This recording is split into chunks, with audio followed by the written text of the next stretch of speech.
My name's Mikey. This is Talkaoke. We've got Rick on shifting the boxes around at the moment. Very posh now. This is the. Although it's slightly. Oh, sorry. It's not designed for coffee. There we go. It's beer proof. Beer proof, tea proof, vodka proof. Oh, come and have a seat. Come and get involved in this. Have a seat. Tell us why you're wearing a pink T-shirt. And talk loudly with speakers. Exactly. So talk loudly is power. So let's just get some names first of all. As I said, my name's Mikey. What's your name? Hello, my name is Veteran, but everyone else calls me Viking. Viking? Because I... Any reason? Look like it. Okay, yeah. My name's Rowan. Yeah. People call me Rowan. Yeah. Mark and I will have a giant 3D viewer here that blows VR away. Okay, wow. Howdy, I'm James, Yeah. and today hopefully it's going to glow with the flow. Okay, and... My name is Marie and I run a publication called Creative Mapping for Creatives. And I'm Okay. here to publish you guys. Okay. I mean, I guess what we're hoping is going to happen here, today, do you know anything about what you're hoping is going to happen? What we're hoping that Hackstock is going to be a collaborative celebration of the immersive arts zone, and also kind of trying to say there's new ways of doing things, trying to break down a lot of the events you go to where it is so formal and people do want to ask questions and kind of get everybody involved. Yeah. So the spirit is using counterculture with the hacking culture, with this new bubble that's happened at the moment, which most people say VR, but to me it's immersive arts. Okay. Immersive arts rather than the VR. So everyone's welcome to come. You're very welcome also to sit on the sofa or armchair or bubble chair. But you're also welcome to come and sit around the table. You don't have to say anything if you don't want to. You can stay in your bubble. Yeah, it's kind of up to you. So, I mean, I guess we're just starting this off. We're going to be here for like days and days and days. It's going to kind of feel like we live here by the end of the... Let's go back to that old bank holiday weekender, but we're not going to take loads and loads of drugs. We're going to just take loads and loads of immersive drugs. Okay. All right, But take drugs if you want. There's so many things to talk about. It's kind of the way talking about. It's kind of up to you where you want to take this. I mean, we're just kicking this thing off. Hello, come and take a seat. We've got Viking, we've got Rowan, we've got Mark, James, and Marie. Yeah.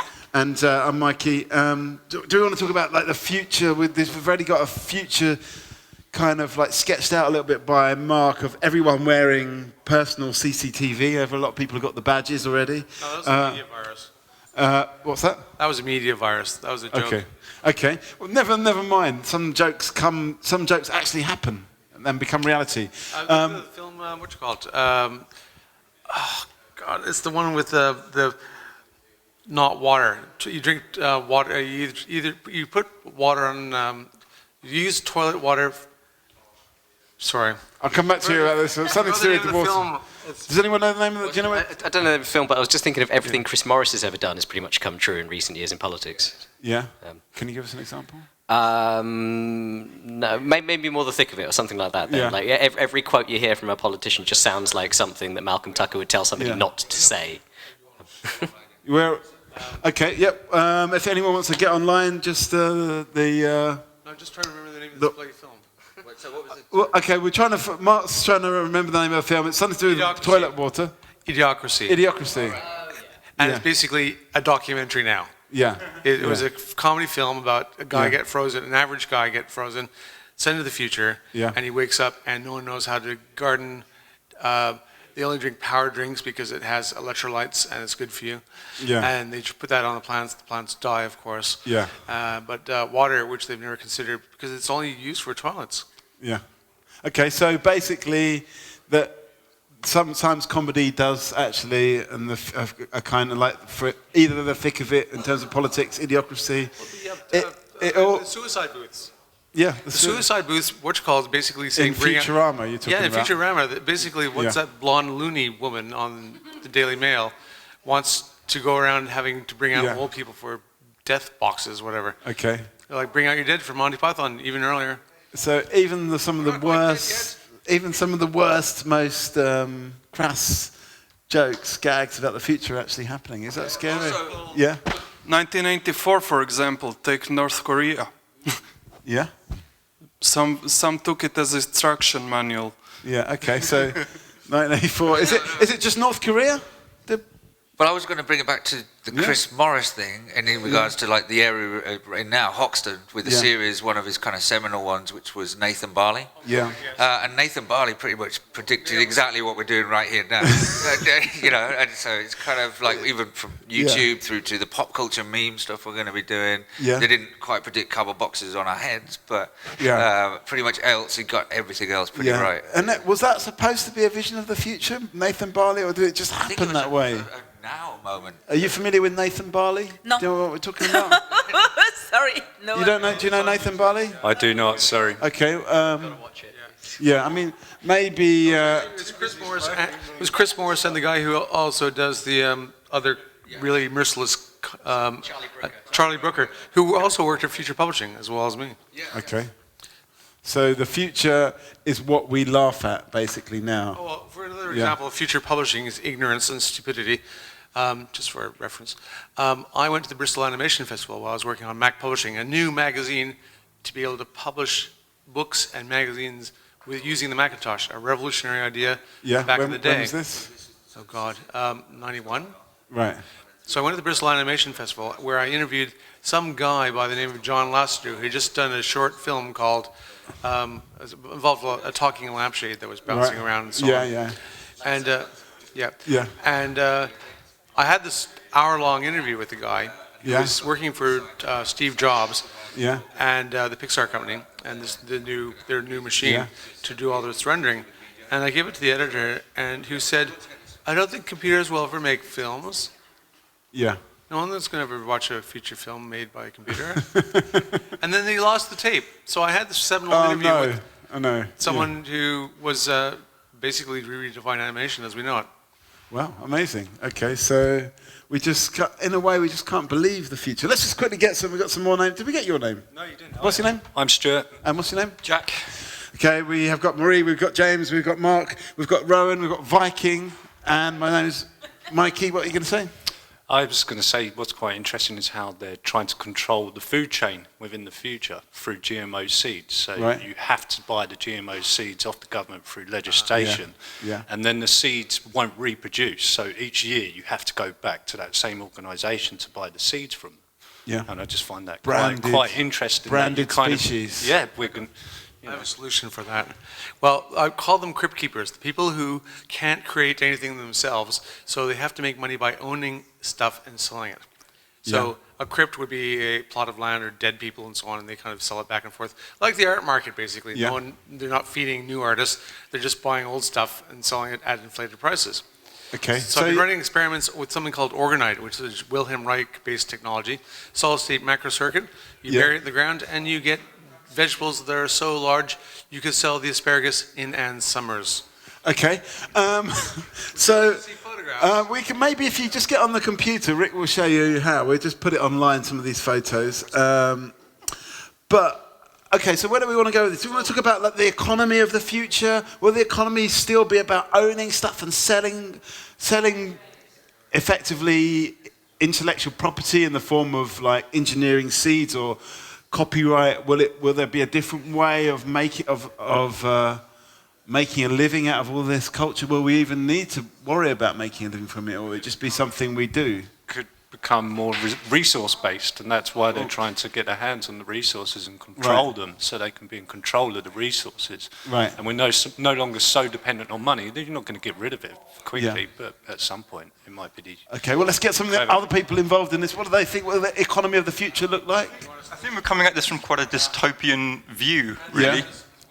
Yeah. There's other literature such as The World We Made by Jonathan Porritt. I don't know if anyone's read that book, but it's his point of view from the year 2050. He's been in the middle of this Talkaoke table, actually. He's been a host. host. Really? Great. And I think, there's a way we can always look at the downside. So what's the kind of like happy utopian version of this future then? Well, I don't know if we need to go as far as saying it's a utopian and happy future, but maybe more of...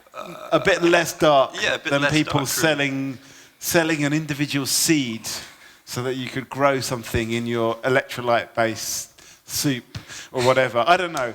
But let's just hit me with something just to cheer the future up a little bit. Well, I think there will be more of a maker, back to more of a cottage industry type thing, really, where you have individual people being able to make exactly what they want to make. What kind of things will they be making? I don't know. It could go from fashion to making games to any individual kind of cottage And industry. the health. I think it's going to be good for the health industry. I think it's going to be more open sourced and collectives and working towards health and humanity.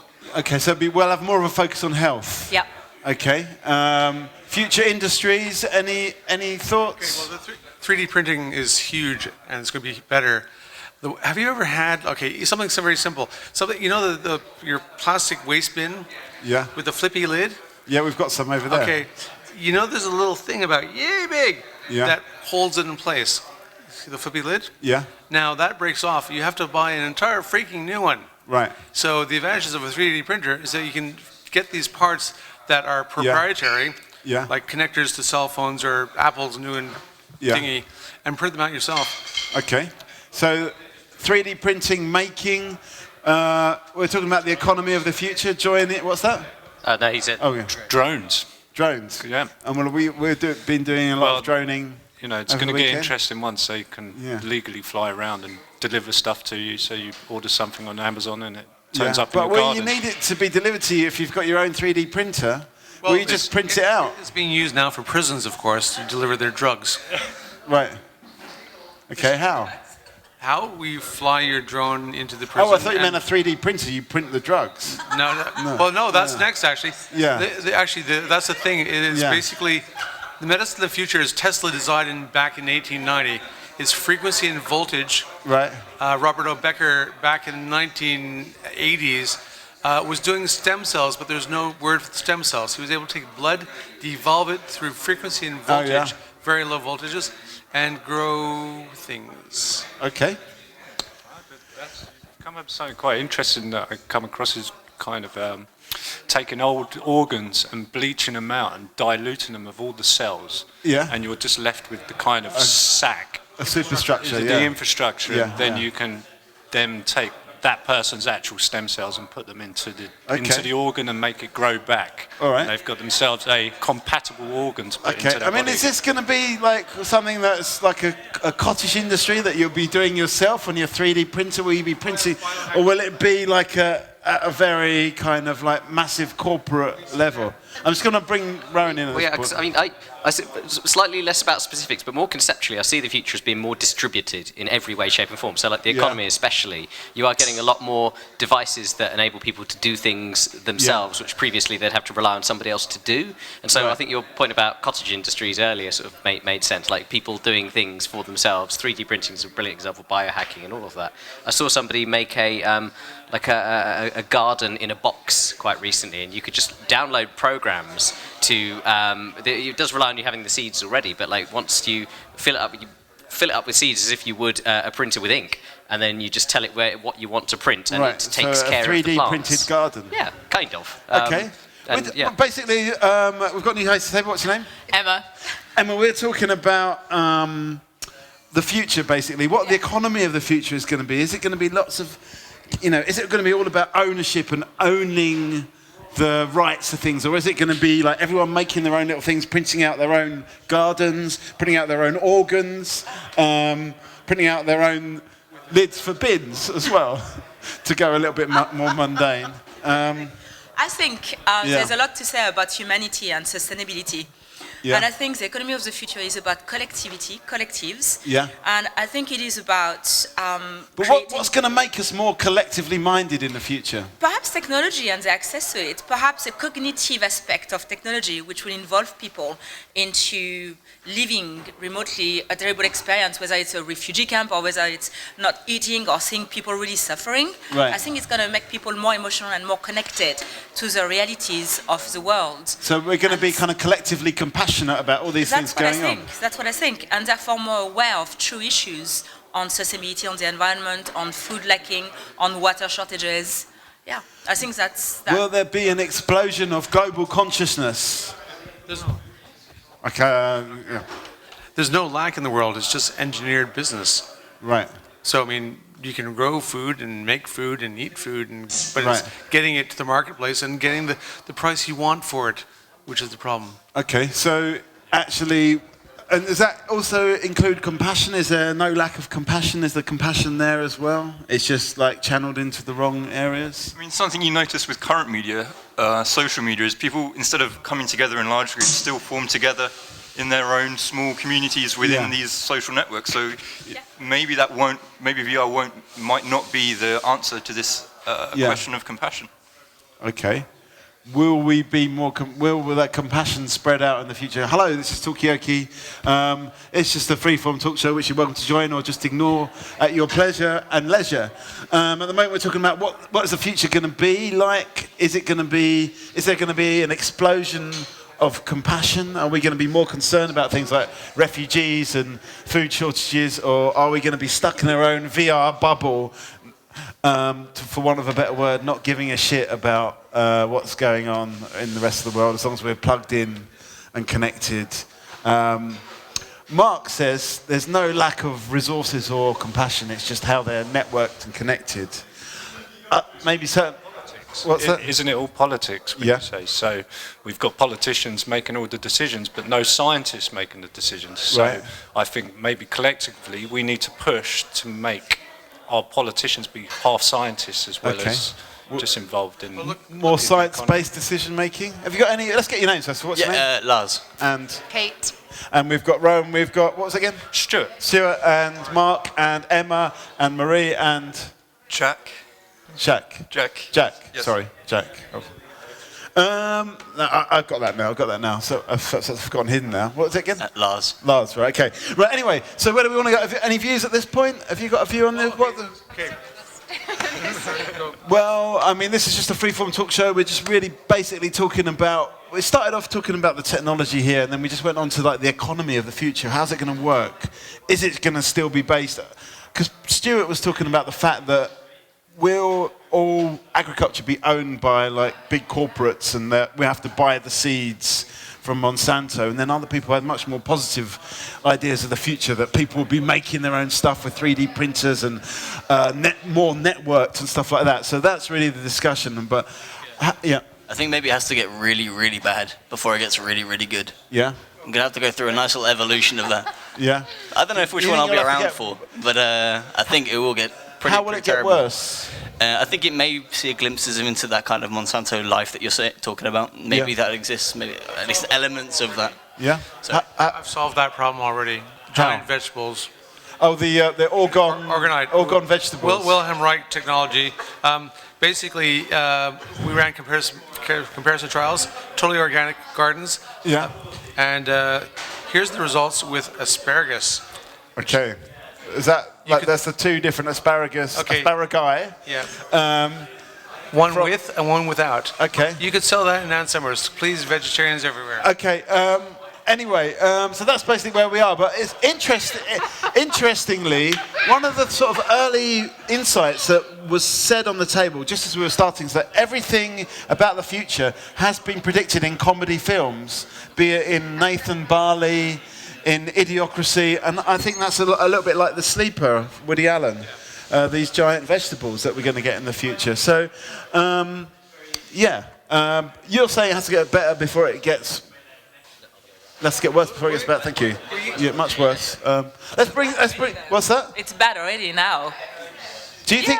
Do you think the world's getting better, or is it getting worse? Right now, it's getting worse. But with your Trump and your puppets going there and changing everything. But I think also because it's bad. Similarly, I think people are getting more aware and getting more active. Yeah. And I very firmly believe that technology can help towards an awakening of consciousness. Okay. Technology and awakening of consciousness. Maybe I'm a bit of a techno-optimist, and I actually think that despite all the doom and gloom, that's a very Western perspective. On net, the world has only ever got better. But in England and America, it feels like things are getting worse. And for one, I don't think this is a bad thing. I think there needs to be more equilibration. And two, I just see it as being like our bubble we can't see outside, that actually like India, Brazil and China have now got human rights they didn't have 100 years ago, technology and health they didn't have 100 years ago. And I just see it as being a positive thing. Right. And Trump is just a symptom of that bubble. I don't know. Okay, so things in America and the UK are getting worse, but it's just a levelling out. And other countries, other zones around the world. Just throw a William Gibson quote that sums this up quite well. The future is already here, it's just not evenly distributed. Yeah. And that basically nails it. Will the future be evenly distributed in the future, or will it still be more futures that are yet to be evenly distributed? Yeah. I mean, is that always going to be the case? Will the future ever be evenly distributed? I saw this thing recently online, and it was a guy, and he'd basically created pop-up farms. Yeah. So what he'd done is through data-driven decisions, he'd managed to show a video where people can build a farm in their office, and then you can drag data Did from it have online. little mini cows and sheep in there? No, only it would be organic and obviously all like plants, but then you can download data to the exact plant you want, so you can have Brazilian asparagus or whatever you want, you can download. It's all data-driven, and it's a way that you can grow produce in your house in a small box. Right, Just you need is a seed, and then you can control the Would, environment. would people have a farm in their kitchen? Who would have a farm in their kitchen? Let's just have a show of hands. Some people already do with window boxes, etc. Right, You know? okay, Smaller living spaces mean smaller, more independence, I suppose. Okay, so farms in kitchen farms. Is there enough space really to grow enough food? It's only like this big. It's a box. You can build it yourself. They've got all videos to it. It's a box like this big, and then you download. Obviously, I'm not going to be able to do it just yet, but they said they're working on it to make it user-friendly for everyone. Okay, a user-friendly micro farm. In North America, and I know Canada has libraries that have 3D printers. Right. So if you don't have a 3D printer because they cost money and they break down too much, you can send the files there and pop down to your FedEx or wherever it happens to be and pick up your thing that materialized out of thin air. Right. Okay. That's pretty futuristic. Okay. So I guess we're talking about the future. I mean, 3D printing, is that really all that it's cracked up to be? Do you know what I mean? Is it going to be the answer? It seems like whatever the problem is, 3D printing seems to be the answer. Be it, I need a small farm in my kitchen, to I need a new kidney. It seems that 3D printing is the answer. Is this true? Is 3D printing really just this kind of like panacea? I don't know a lot about 3D printing, so I'd like to ask Any the experts panel around the here table? what kind of materials you can use for it and where it comes from. Technically, yes, I'm an expert on it, but I think its success lies in the fact that it's not been talked about that much, but it's still used everywhere. So I think it's become ubiquitous already. And What, it's just 3D printing? 3D printing. It's become a tool already amongst all areas of manufacturing, industry and commerce. And because of its ubiquity, it's just not sort of so exciting anymore. And I see that as a positive thing. Right. So the pressure's not on there anymore. Exactly, yeah. It's just there now. It's just, if you have the idea, you can now just make it happen in some way, shape or form. There's a lot of like institutionalized hurdles, like especially when it comes to the medical stuff, but you can do amazing things with it, like printing organs and all that. Have you, any particular organs you'd want to print yourself? I mean, liver seems like a sensible one for most people, especially in this country. Yeah. Eyes, I think, would be a big deal. Okay. All right. So. Go on, ladies first. Yeah. I just think that 3D printing, I've seen it a lot happening in the design, in the creative industry as well. Yeah. And it has opened up a whole new realm of creativity. And that I think is quite amazing. So whether you come to make a piece of furniture or jewelry, etc., you can push the boundaries much more. And it's faster and it's cheaper as a production.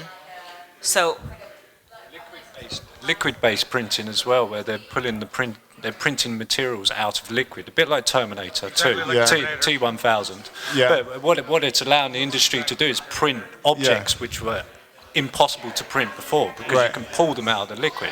So this is leading to new technology, new ways to do things, because you can make a new type of shape to house some sort of technology. So there's one that does that, but runs on your phone with a 3D goo. So your phone basically goes, you have a 3D goo, and it shows the image, and it just rises your phone like that, and then bing you have your 3D object out of the goo.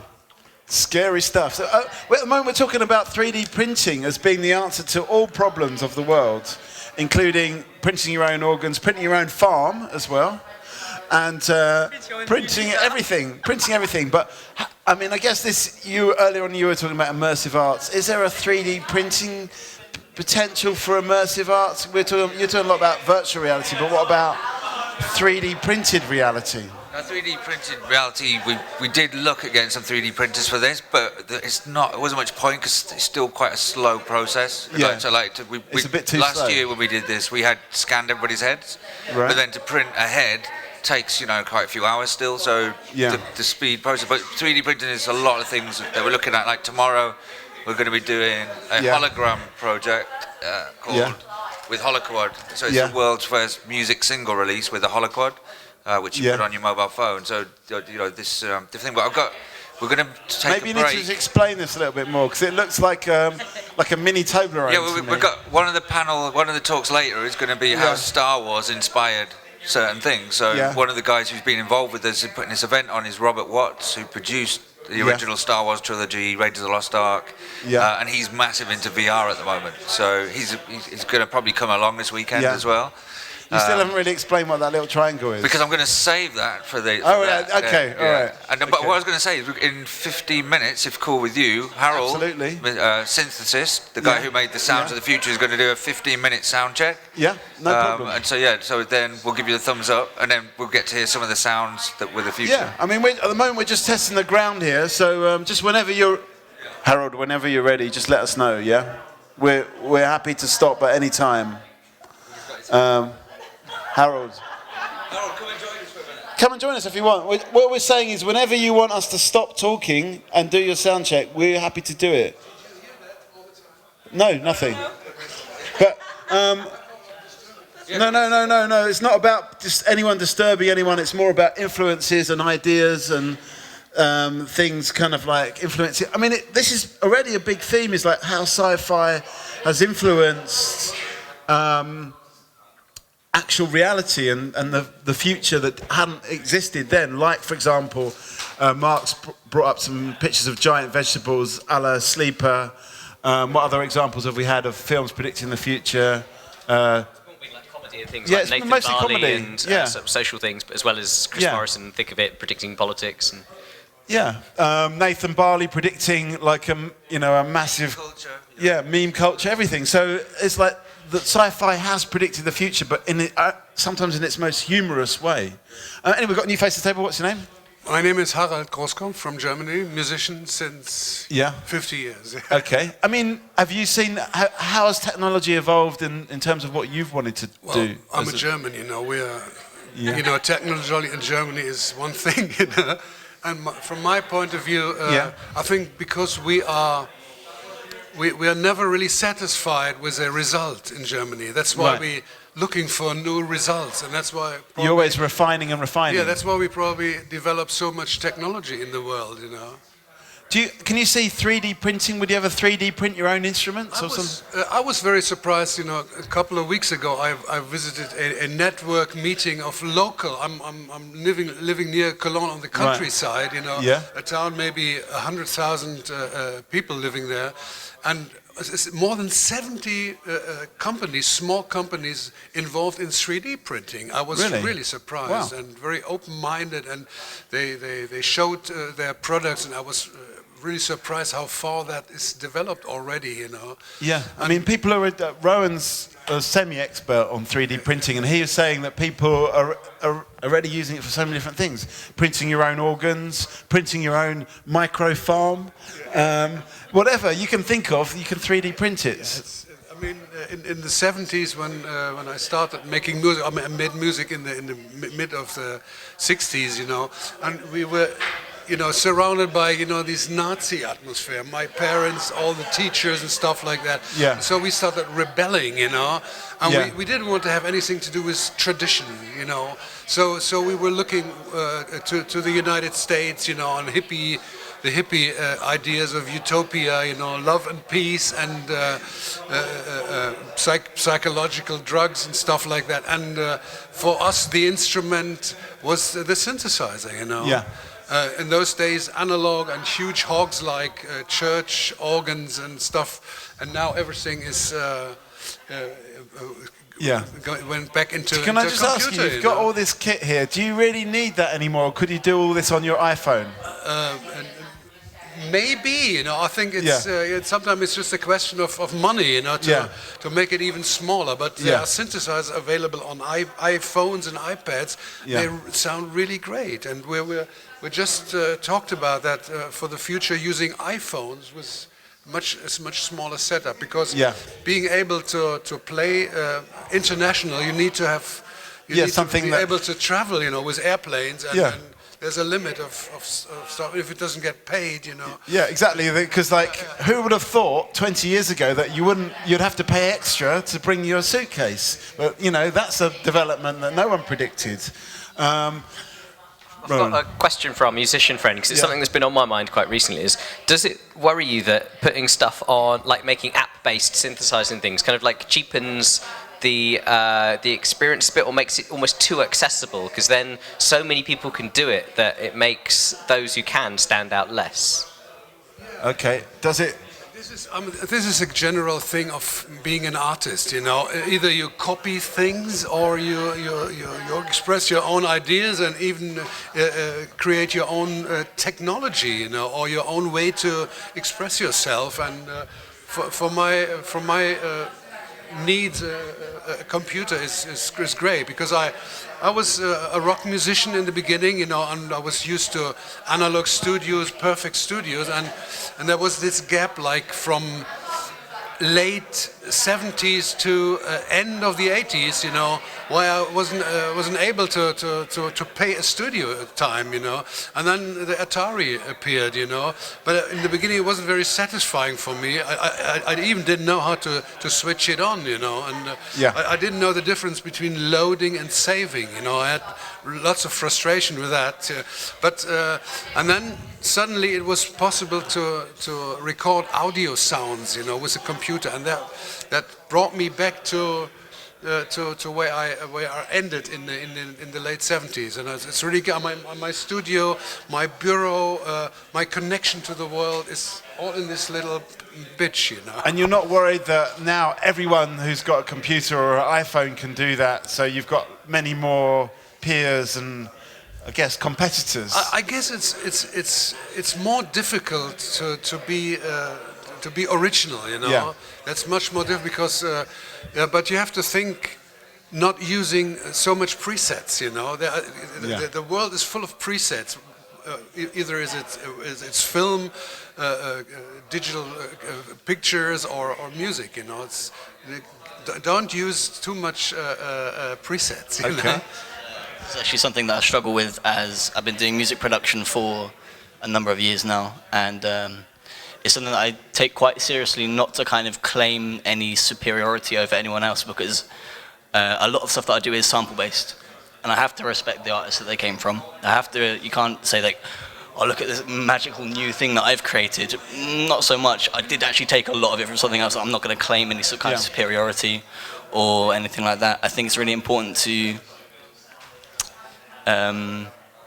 just let it be known where things come from, and don't try and hide too much. And the presets thing you said is perfect. I can't. What? Yeah, I mean, I'm not I have to say, I was just nodding when you were saying presets. I don't really understand. Like what you're Rowan was saying about about kind of preloaded kind of apps that contain already finished products that you can just go ahead and use. It can be a little bit detrimental. You don't really learn as much as an artist. You need to kind of build up from, so you need from to the ground. Effectively program your own sounds and stuff like that. Yeah. Okay. To use another example, look at photography with DSLRs. Everyone goes out and say, "Oh, yeah, that's an amazing camera. You've got taken great photographs. Which camera did you use? I want to get one like that." Yeah. And that's really annoying as well, because they have no idea of what the context is. Also, the difference between someone who can take one roll of film because I shoot 120mm 3D, which costs a lot to shoot. It's an analog film mounting, blah, blah, blah. But I get 6 pictures per roll. Yeah. So I have to be bloody good. Now, if you had a DSLR, you can shake 100 pictures. Now, the other problem we've discovered with people who take the 100 pictures that may have a few good ones in there, they can't tell which are the good ones and the bad ones. Right. So if you're a starting digital photographer, learn how to edit. Learn how to refine. So in a way where the content is so easy to produce, the editing and the highlighting of the best bits becomes a much more important skill. Francis Ford Coppola once said a very smart thing. He said, "It's not the machine; it's the man behind or the woman behind. You know, it's the idea. This is the main thing. The other thing is just a tool. You know." Yeah. And if the tool is getting too important, you know, then you always are. If I have this in the future, then I am able to do something, which is, from my point of view, wrong. You know, right? Be creative with what you have in hand. You know. Okay, that's the hacking. That's the ethos of this weekend. Yeah, I completely agree with that sentiment, actually. I think my worry is that a lot of people can't tell when the machine is doing something and you've just hit a preset or you've done some pre-configured thing. And a case in point is not a particularly interesting example, but when my cousin got his first Apple, he had this photo slideshow and everyone was like congratulating him on how he'd done it. And I was just like, but he literally didn't do anything, but he was taking kind of credit for it, going, oh yeah, I do this stuff all the time. And I think that is the sort of the ignorance about what people are doing, what artistic, creative, or technological decisions people are making, and what a thing is doing of its own accord. Okay. Question about what is the purpose of art, and specifically music. People will enjoy music for any number of reasons. They can say this is the most amazing beat, but they don't really care about music. They just want to have that vibe, that feeling, and that's fine. And that's what music. I mean, isn't that what it's for? Well, let's turn the question around. What is the purpose of music for you? As somebody that's a musician, that's involved in music, what is it for as far as you're concerned? Picking up girls. So it doesn't work that well, actually. Yeah. No? For me, personally, it's to connect with the people that I collaborate with. The music for me is less important. So it's about having a connection with other people. Yeah, because I work predominantly with dance groups and choreographers to put on dance shows. But I don't really. The music's cool. I like making music. It's fun, but it's more for me to be a part of that. So music itself is, in a way, a vehicle, a tool. It's sort connect. of like a method of communication between me and a group of people. Okay. Do you think analog still sounds better than digital in some senses? And would you finish off your tracks with an analog kind of finish to kind of analog finish? I think.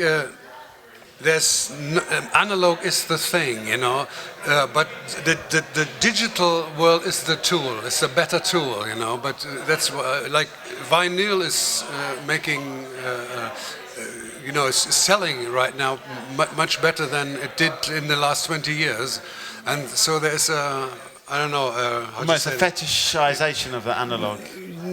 Some people see it like that, you know, but I was never an analog fetishist, you know. No. It's another tool, you know, but it definitely sounds different, you know. To get close to analog things with digital, you have to put layers, you know. Yeah. But it's getting closer and closer, and as long as people listening to MP3s, you know, and not to what is possible on the digital, quality, you know, then what we're talking about, you know. Okay, analog versus digital. You've referred to a few analog practices. Well, it's a matter of resolution, really. I think Gibson again said VR will be good when you get some dirt in there.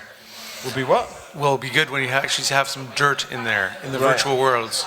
Right. So you need resolution and details. This is why how Sky screwed 3D, because they over-compressed the shit out of 3D, thus losing all the edged information, which is what you need to have to perceive 3D depth. Final thought, give us a final thought. In fact, we're going to close down so you can do your sound check. So let's just get final thoughts from everyone.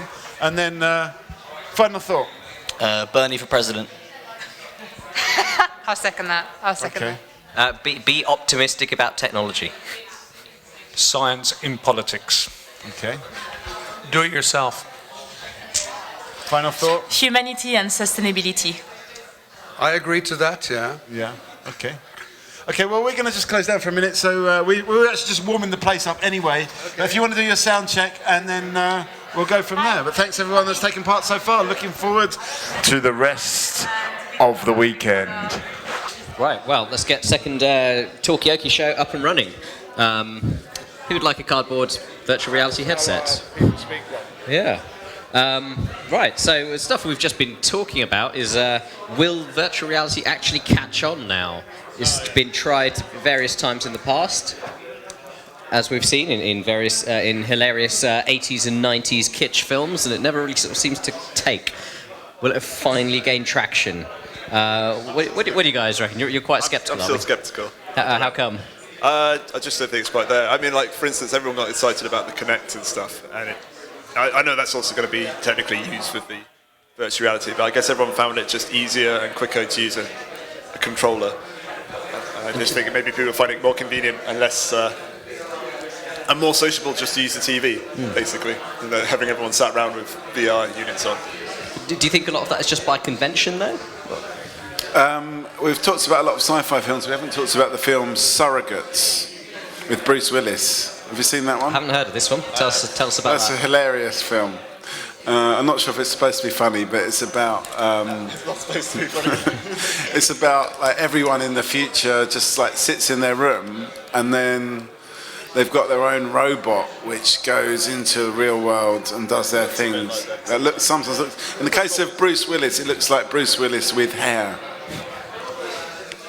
which is hilarious, and leading to hilarious consequences as well. And so the overlap with virtual reality being that you are somewhere experiencing the world vicariously. Yeah, you experience real interaction vicariously. I mean, would you say that like mirrors something about current society, though? I mean, I don't know. Too deep. Too deep, too soon. What was that online game that was Second Life, wasn't it? Second Life, or so? Yeah, it's kind of a bit like that, where you can be whoever you want to be within your own world in a way. You can be whoever you want to be and create your own world. Yeah, life, that kind of thing. What do some passers-by think? Is virtual reality actually going to catch on this time? What do you reckon? What do you reckon? It's is it going to be received as a fad again for like the third time in a couple of decades? What's your name and what do you reckon? My name is Trey. To be really honest, I think that the progression, so I got my Vive yesterday, and I've been working with the Oculus for about 4 years, and I've always felt it was too limited. It was fun, it got people excited, and after 10 minutes they got bored and they moved on.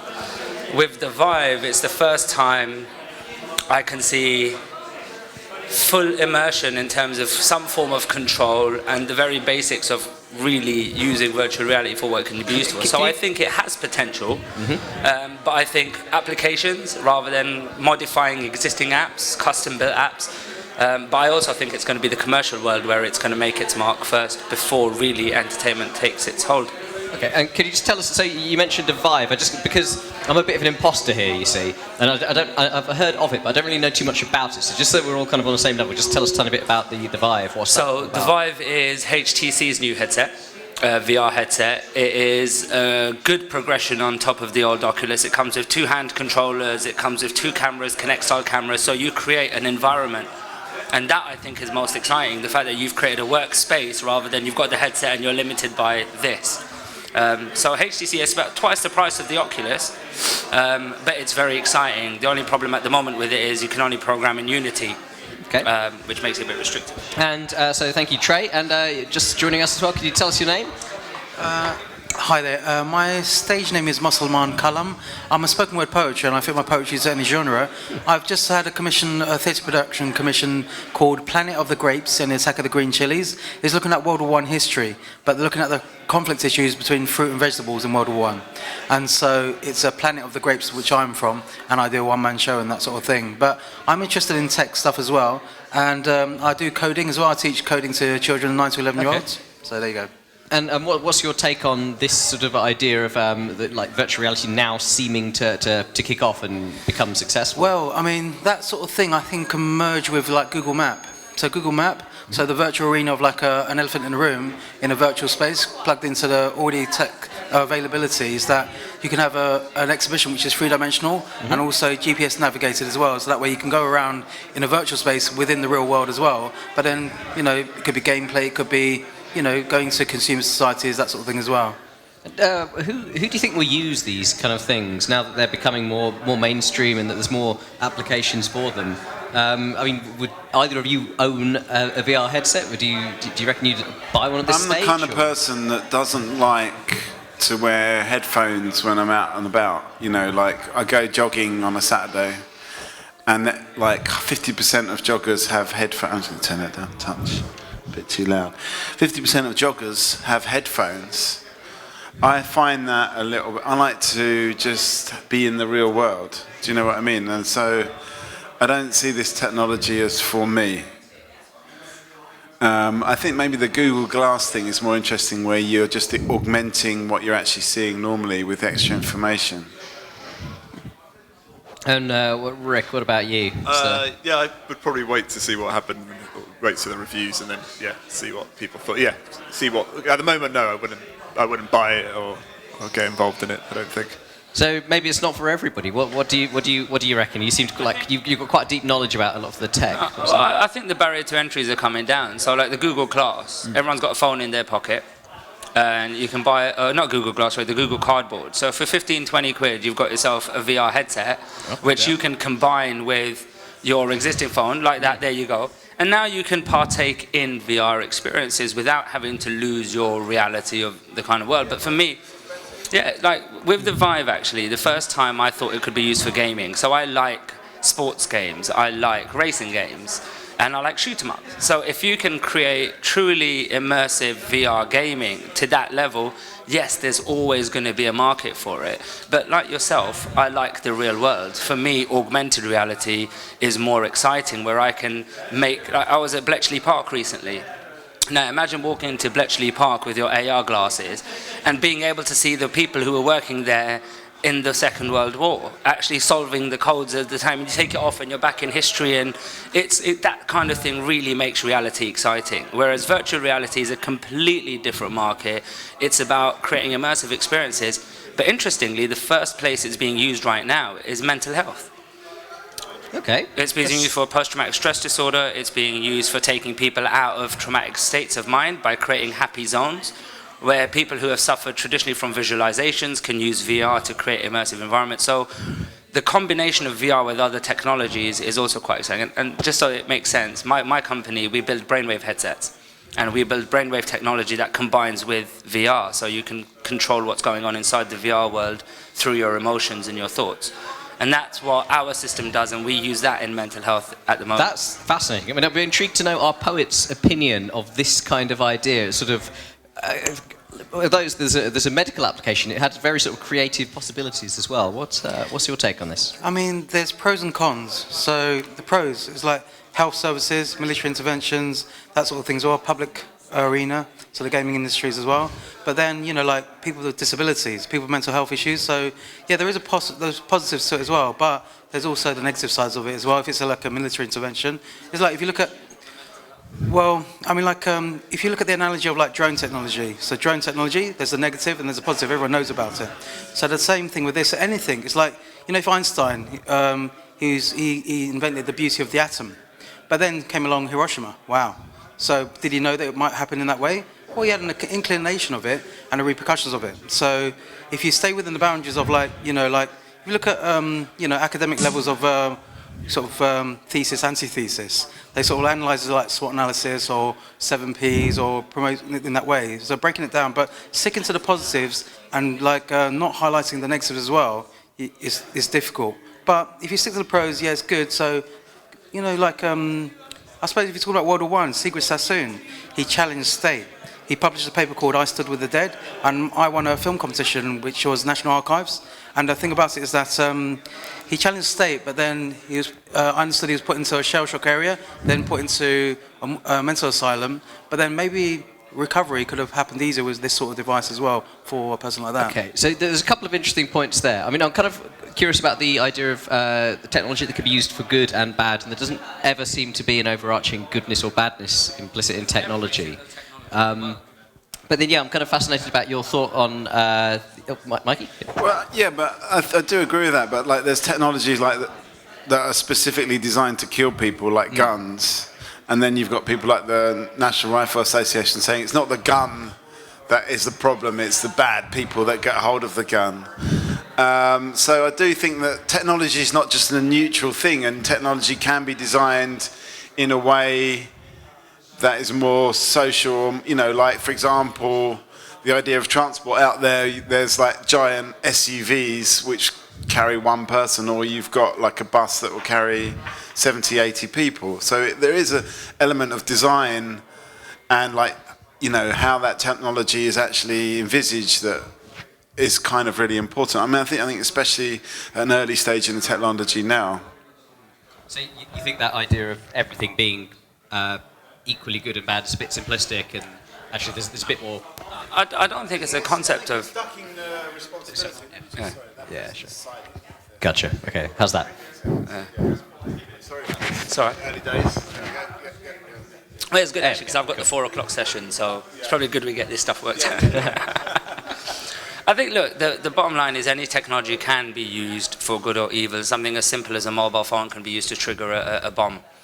So if people want to use, it's like my technology is brain technology. It was designed to help people take control of their mind. Yet we realized actually people could use that to research people and actually make it, use it for the wrong, I suppose. So you learn how to manipulate people through the same technology. So with VR, yes, of course there are positives and negatives and everything, but the objective that we come from, the angle we come from, is how can we solve existing problems using new technology. Now, the problem that VR solved was how can you create exposure therapy or immersion without having to take the person physically into a space. So trauma victims, phobia victims, post-traumatic stress disorder victims, using video and combination of 360 VR video can create truly immersive environments that have the same power to target emotional triggers.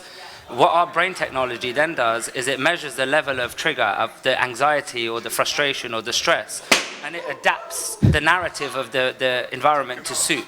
So, of course, everything has limitations, and the problem with VR, of course, is people can get lost in that same world. But under controlled environments, just like anything else, it can be used for good. But I think, as you say, before it goes into everybody's home, we're going to have to figure out, one, what they're going to do with it, and 2, is it just going to make us a civilization of people who just want to sit indoors and do sweet bugger all? And also, I wonder if anyone is thinking of kind of the ominous side of this sort of thing. Advertisers always look for new avenues to sort of infect us. I mean, has anyone got sort of opinions on that? I mean, that's the thing. I mean, it comes back to the main point is that whatever technology you have, people are going to want to commercialize it, use it to sell stuff, use it to sell the technology itself, and that's just inevitable. And you know, there's this, like, it's like with the Apples and especially these computers are like kind of like, it's considered to be instruments of creativity, but at the same time they're really honing down what you can actually do to, you know, fuck around with the operating system or whatever, or, you know, so there's always this play between technology controlling us and us controlling technology, I suppose. And we obviously, I guess the people around here, the hackers and the people like that. Are you a hacker? Have you ever hacked anything? Would you like to hack something? Are you a consumer? Come and sit down. Come. That's how it's done. So what's brought you here today? I work for a company called Subpack, and we are here. So you are a hacker? Well, no, not really. But so we brought along our gear today to go along with the VR experiences. It's a tactile-based monitor. Whatever audio you put through the unit, you'll feel it physically. Kind of. So I wonder if there's any overlap. We've been talking about sort of medical applications of VR. And some of those kind of areas sound quite intriguing, especially for post-traumatic stress disorder sort of syndromes and things like that. Yes, definitely. I think there's a lot of more research that needs to be done into kind of infrasonics and the study of low frequencies and things like that, and its medical uses. Just personally, we've seen working with kind of, you know, deaf people and autistic children, how it can really, you know, enrich people's lives. So, yeah, I think it's just needs more research. So one thing, a topic we've just been talking about is the commercialization of a lot of this, and how, amongst other things, different companies are trying to restrict what you can and cannot do, but also how advertisers try and infiltrate every market they possibly can and find new ways of flogging shit, basically. Do you have any thoughts on how this kind of world could be exploited by that? I'm sure it's just a matter of time. I think events like this are very positive. We were actually just talking before about how one of the experiences, which is I'm loath to call it like an orgy, but there's nudity and it's just like an experiential. I think it's more about like kind of tantra and things like that, and that's been banned apparently from several other shows, which is VR is in its infancy and already seeing censorship, and I think that's worrying. Is that unique to VR though? It sounds like it would just be if you were just showing a film that was about that content, that might be censored. Of course, I think there's a very fine line between kind of artistry and smut peddling, I guess. I mean, I think it's true that any technology is, the porn industry and sort of the sex industry is very quick to embrace new technology, be it those kind of flick cameras on the seafront in the 19th century, to film, to television, to VHS. They're always or the internet, it's always porn is like a major kind of pusher of a boundary, so to speak. And I guess it's going to be the same with virtual reality as well. I mean, especially with these kind of tactile things. I mean, I don't know if are you designing like a full body one, or is it just a chest? Is it just a vest? Or, I mean, maybe, is that an area that, what is it called? Someone was talking about, I saw this talk about something like teledildonics, that's what it's called. Would you think about going into there, or are you very much... teledildonics is kind of like, sort of like long-distance sex, basically. Oh wait, before you disappear, do you want to give us a final thought on... You'll be back, good stuff. And also, I don't know where our brainwave guy disappeared for a sec, because he'd be kind of curious to know what his thoughts are on this. Come and grab a seat. I think it's inevitable that things are going to go that way for sure. I mean, we've seen already with things like the fleshlight, and people are very creative when it comes to that kind of thing. I mean, from our point of view, I mean, obviously the product works with vibration, so that's an obvious application for it. But I mean, it's not like we're kind of really aiming at that community, I guess. Not yet, anyway. But yeah, it's an interesting one. It's always, how do I put it in myself? If somebody came to you with £2 million and said, "Will you design us a sex version of your wares?" You'd have more than that. Also, should we get some names as well? What's your name, by the way? My name's Snooks. Sorry? Snooks. Snooks and James. And I'm James. James, and we've got Mikey, and we've got Rick and Rowan. How are we doing, guys? You guys. I don't think it's a matter of the amount of money. Sorry, sorry, I'll last continue. What's your name? Callum, Musselman Callum. Yeah. Callum. Yeah. Cool. Okay. What was the question? Oh no, sorry, I was just getting a round of names. So my name's Musselman Callum. So I've got many aliases. I've got 19 different aliases. What can we refer to you as here? Today, I'm a spoken word artist. Musselman Callum's my poetry name.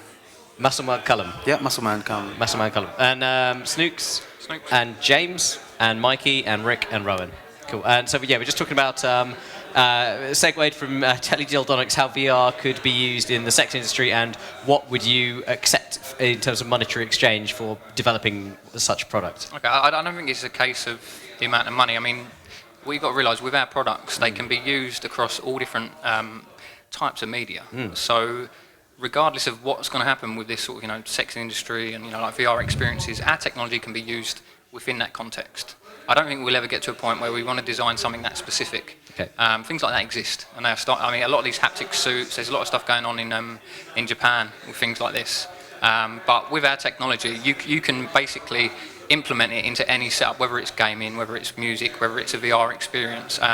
So we're kind of, in a way, it's quite sort of an all-encompassing type of technology. So we will probably be involved in some of these, what you're talking about, them sort of types of experiences, but I don't think we'll ever develop a specific product for that. Yeah, that's not really our specialty. That's not what we do. Okay. We're musicians first and foremost, and our technology was designed for, making it easier to make music and to actually feel music, protect people's hearing, and I guess get away from issues with acoustic space.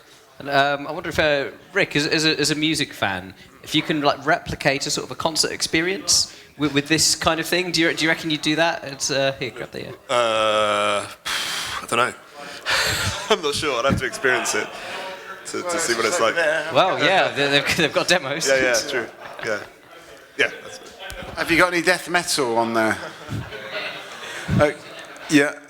I mean, can you just explain a little bit more about how technology works? And I definitely will try it out a bit later on today, but it'd be nice to just hear actually how it works. Because I knew it was a vibrational vest, but I didn't realise it was so connected to music as such. So it's interesting to hear. So, I mean, initially our parent company, they was kind of like a social initiative, and they had a radio station, and it was quite grassroots. We're all musicians, we're all producers or DJs of some type. And the idea is, I mean, effectively, it's like being able to have a sound system that's portable. And the way that, you know, things are going now, where you're getting people that are going to be streaming large concerts, large gigs, you know, there's one thing missing that you don't get when you're at home and you're using laptop speakers and headphones.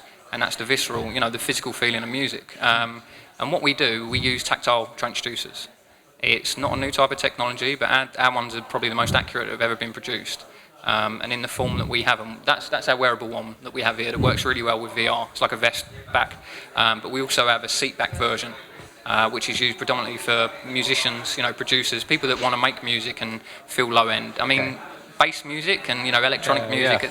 They're the sort of people that have really got into our technology to start with. But like I've said, there's so many different uses. Watching films, you know, it goes on, and it's something that's very hard to explain to people.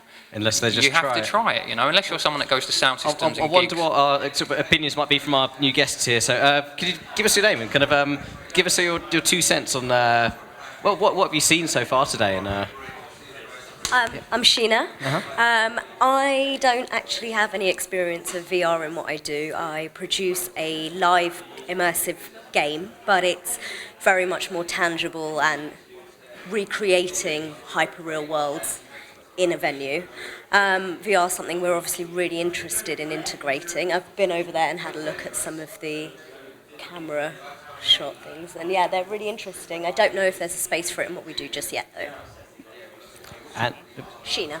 so, Oh, Time Run. It's called Time Run. and Hi, I'm Louise. I work in the Trampery doing digital marketing, and I just got told to come in here and check it out because it was really.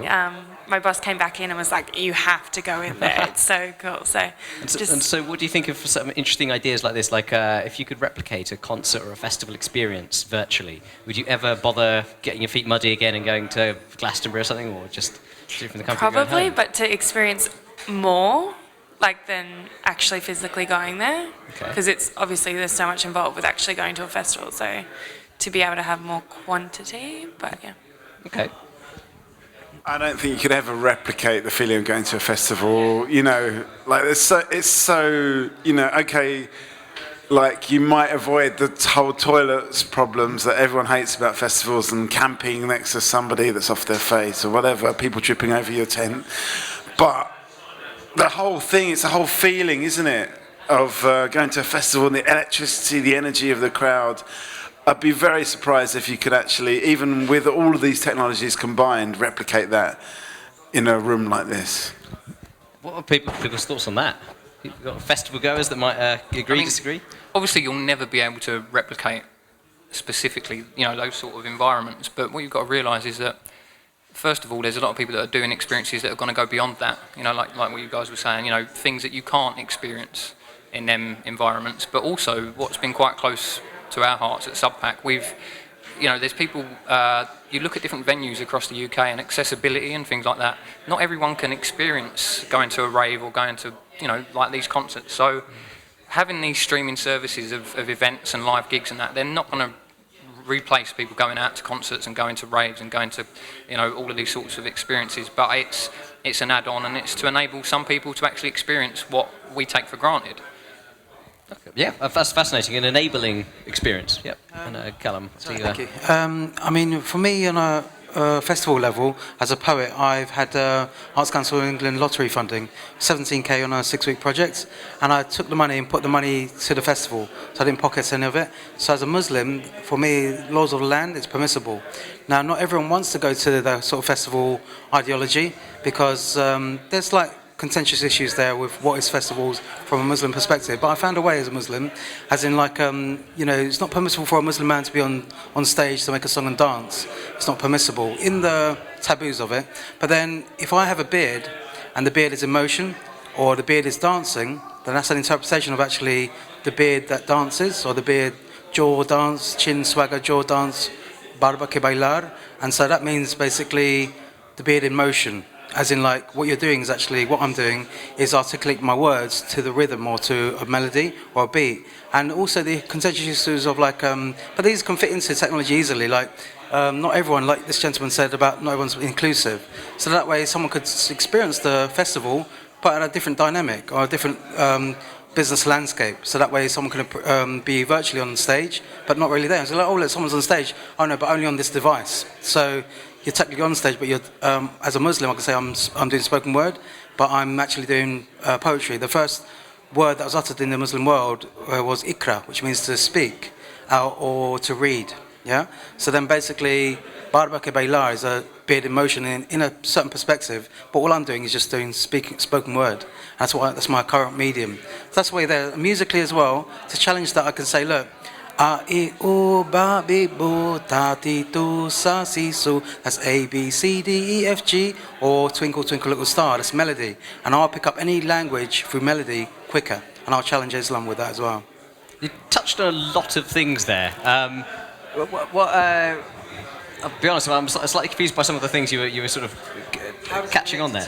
How does it kind of relate to sort of the VR thing? So you were saying that people could select what they could be exposed to, perhaps. Is it something along those lines? Okay, so for me, what my vision is for me to... Oh, wait, before, Louise, do you want to give us a final thought before you disappear? No.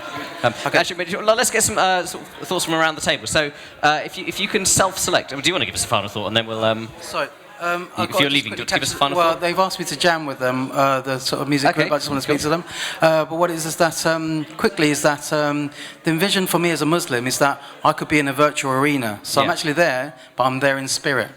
So it's similar to how you were saying it's an enabling feature, but it's an enabling way it's enabling in a way you maybe hadn't come across before, or... In the context of, people being able to control their experience. There's so many, there's probably things that we can't even think of right now that some people are like, I can't do this, or I don't want to do that. Yeah. Some people might not just, they don't want to go to a festival, but they do like the artist, So it's as simple as actually making more experiences accessible to a larger demographic. Yeah. To put it simply. And that doesn't have to be just disability. People with social anxiety, things like that. There are many reasons that people don't go out. It doesn't have to be a physical impairment. Yeah, Mikey. Could it be, I was just, could it be that actually that could sort of be a stepping stone to going out? Or you could go to the festival, you don't want to actually go to the festival, you could have a feel for it. And then, next thing you're actually at the festival because you want to feel the real thing. And then maybe you go to the hyperreal after that. Yeah, I was just kind of wondering, do you see it as being a stepping stone, or do you see your activity as being a stepping stone to...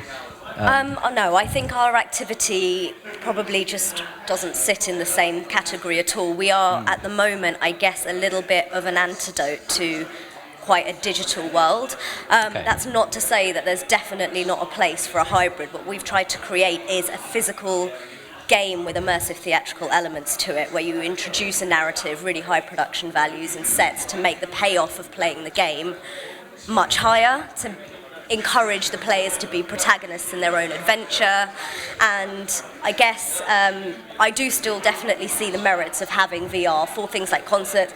Even one of the things I saw over there, it would be great as a trailer for tourism, for choosing the kind of festival you want to go to, even to unlock exclusive content. But to me, it's still kind of a precursor to the real experience. But there's still a lot of value in that for all sorts of festivals and experiences.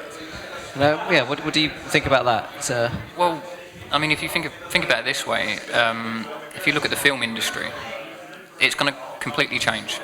Imagine an experience that, previously we would have referred to it as a film, but now you're in that space and you're interacting with the people actually in it. It's a complete new format. And I think once the technology sort of catches up, like we're talking about mobile devices, they're good, they're kind of add-ons, it's something that you can have trailers and it's an interest to people. Would you take a part in it? Would you become an actor in your own digital, in your own virtual... This is going to happen. It's going to happen, no doubt. Once all of these VR headsets come out, like you've got the Oculus, you've got the HTC Vive, more sort of lower quality wise, like the PlayStation. That's going to be the thing that really pushes it into, like just the average consumer.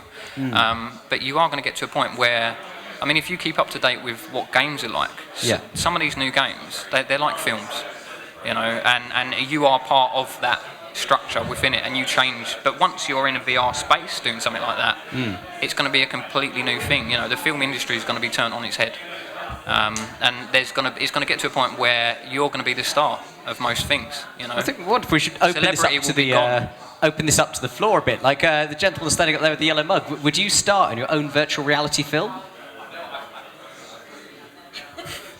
Come and sit down. Would you star in your own virtual reality film? Would you don a headset and become Jack Bauer or some more modern reference? Sorry. Because of this, I mean, you're in the middle at the moment, but you're involved in the You Me Bum Bum Train thing. In a way, that's a bit similar to that kind of immersive experience. He's one of the people. He's one of the people that does basically creates all these environments for one person to go through, and they become the sort of the protagonist of a theatrical experience. And I guess maybe that's how VR would work as well, that you would suddenly become the protagonist instead of like a passive observer. So you were sort of about to tell us, would you, in fact, this lady as well who's wondering about, maybe would you star in your own virtual reality film? Your own curated sort of experience. No, it's like I think I probably wouldn't, at least initially, because I experience far too much of myself as it is, and so from that perspective, it's like I think I'd probably more look to be entertained by others. I would say, I mean, you could talk about virtual reality and being a protagonist in your own film versus things like secret cinema, where you can do that in a physical live space. The benefit of doing that in VR, I think, is for people that feel very conscious. So, for example, You Me Bum Bum Train is something that wouldn't appeal to me as the singular audience member going through. I'd love to be a part of the cast, but when you suddenly feel 200 eyeballs on you, it suddenly becomes quite a high barrier to entry or being able to enjoy something. So to kind of have a private, personal, singular experience in VR, I can see would be very appealing to some people. So for the lady who's just joined us, we're sort of talking loosely about VR as a medium, as a narrative medium, I suppose, isn't it? And would you be an active participant in your own stories and films and things like that? Should we just get a quick round of names and things while we're... Mikey. Barbara. Snooks. James. Christoph. Sheena. And my name's Rowan. So what's your kind of take on hearing sort of about these issues? Would you star in your own virtual reality film? Is it too much pressure? Do you prefer to be passively entertained, or what's your... That's a very, very good question. I just shot my first VR drama myself. Oh, wow. And it was a very big challenge, because from a philosophical point of view, it's not possible to be told a story and be in the story at the same time. So we tried. So of course there are always technical and financial limitations. So what we tried is that the viewer has a role in the story. So it's the 3 last persons on Earth, and one of them is you, and the others, is a pretty intense thing if you're just the 3 last persons, and they constantly want something from you, so you have the feeling you have an effect because they react to you. Of course, it's not really, because we didn't have the money to do it, but that's what the actors had to do to really, make you feel like, if you are now the viewer, you see in my face that I react to you, and you react to me. You don't know that I don't see it anyway, but I think you do. So, yeah. I mean, one thing I'm curious, it's a question I'd like to put to people actually, what's really the difference then between, and I think you sort of touched on it, what's the difference then between that and a game? Is it just a degree of immersion, a degree of flexibility, or it might be more about the narrative than like you know, and I think this is a point that Christoph is touching on, is that sometimes when you want to watch a film, you don't want to, like, maybe you just want to chill out and have a beer, you know, watch a film, and then suddenly you're being asked to, like, survive in a post-apocalyptic environment when you just want to chill out and watch other people trying to survive in a you know, so it could be slightly less relaxing. That's what I'm kind of worried about. And it demands a lot of decision-making, maybe a bit like a game, I suppose. I mean, perhaps these things exist on a continuum. See, I think once we get to that point, if you're sitting down with an experience and you go, you know what, I want this to be passive, you'll be able to watch someone else that's currently playing it.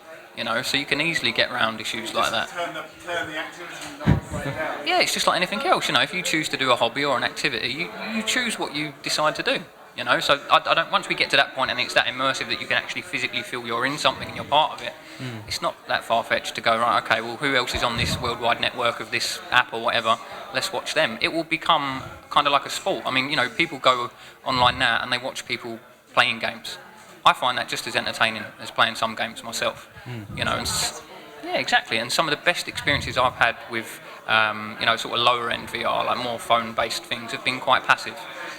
Where things sort of unfold, stories unfold around you, and it's more to do with you interacting with the environment, you know, but in quite a passive way.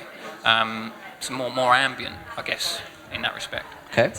I completely agree. So it's the level of interaction, because if it's high interactive, it's very demanding, and you don't want to be a hardcore gamer all the time. What did I want to say? What was your last sentence? It really... Because because this is what I wanted to answer to. Yes, sorry. Yeah. So the Oh yeah, exactly. Sorry, I know. The spectrum of relative so the first narrative experience I had in VR were very frustrating, because there was some kind of action going on and I wasn't interested in the action, so of course I turned around, and then I see an object like a door, and of course, because as a gamer you used, there is a door, there must be a reason of the door, a meaning. I went to the door and I couldn't even open it. These are the very frustrating things, and all the narrative designers have to think. We're so used in games as well, like everything has a reason and a meaning to be there. If it's not there visually, don't put it there. So it's very important. So do you foresee there being sort of creative challenges on, like, for directors and people like that into trying to curate these experiences? I mean, my sort of interest as somebody that's interested in that kind of like non-linear narrative is exactly this point, because you can't, you know, what it ends up being is you have to give meaning to things on an ad hoc basis, because you don't know what people are going to react to. But that makes an incredibly complex and difficult kind of pathway through a narrative. I mean, I don't know the answers to this. I'm hoping to hear some interesting things, because I think if you don't have an exact route that's prescribed to you, as you do, say, in Yumi Bum Bum Train or in any film, how do you navigate it and still give it meaning as well? It's the challenge to the artist for having some kind of integrity around the experience. Is it impossible? I mean, so as somebody who curates experiences, do you think it's impossible to have something that's kind of simultaneously open-ended but also an artistic experience, something that has a purpose and a meaning and a message? No, but it's still such fledgling technology that it's going to take time. I mean, even as an experienced designer in the physical world, it's been an evolution, and we've drawn from theatre and we've drawn from other sorts of live experiences, and we've made a point in the game that we've created to have absolutely nothing arbitrary in the game, so that you don't get drawn into that sense of frustration. And even though it's linear, you're not aware of that while you're playing it, so even more so you need to reduce the need for any sort of red herrings, and it will come in VR as well. But. Okay. I mean, what I'm thinking off the top of my head is if that door, then you can actually create what happens through that door, and it almost, if more and more people go to the door, it's a bit like, you know, the way that ants follow each other, that eventually by actually reacting to things that will initially be arbitrary, that eventually they become part of a narrative that people create just through the psychology of what they find interesting, could be a way of doing it. But fuck knows how you do that. That sounds extremely technologically complex. I mean, this would be like the holy grail anyway, to have the multiplayer possible, so you can create your own stories and, oh, well, this is door, we cannot open it, why? But yeah, as you said, it's still a long way to go for technology, I think. So can I pitch this question to people then? Does it feel like we're just trying too hard to just replicate ordinary real life? Are people going to be so impressed by like the boring soap opera of VR? I think that's the problem, that people are trying to recreate, stereotypical films, experiences that we want to put people in the space that we're in now, when actually there's so many possibilities, it's almost endless. And I think a lot of it, because of a lot of end users now, a lot of people that have walked in here today, that, it's the first time I've tried VR, and they're trying a phone and things. So a lot of what's happening nowadays is tailored to people that are trying it for the first time. Yeah. I think people around this table got a little bit more experience. I mean, I was reading something the other day about gamers, and they're so used to doing certain things that when they're trying these VR experiences now, they don't know how to use it, Whereas if you're just someone that's just had it chucked on you, you could be an old lady or whatever, it's just natural to, and that's how it works. So it's the psychology behind it and what we're getting used to. We need to just sort of strip all that away and start again. Start from scratch. So, speaking of starting from scratch, so the lady who's just joined us, could you tell us your name? My name's Elisa. And have you had much experience with VR? Is it prior to today?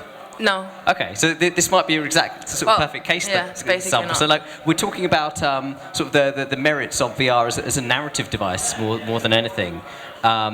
And one thing that's come up is, are we just trying to create a boring, mundane reality? Even though there's so many more possibilities. We've got people who work on kind of like hyper real games, and people who work in sort of post-apocalyptic fiction and things like that. What do you think you'd want from a VR experience, say, for example?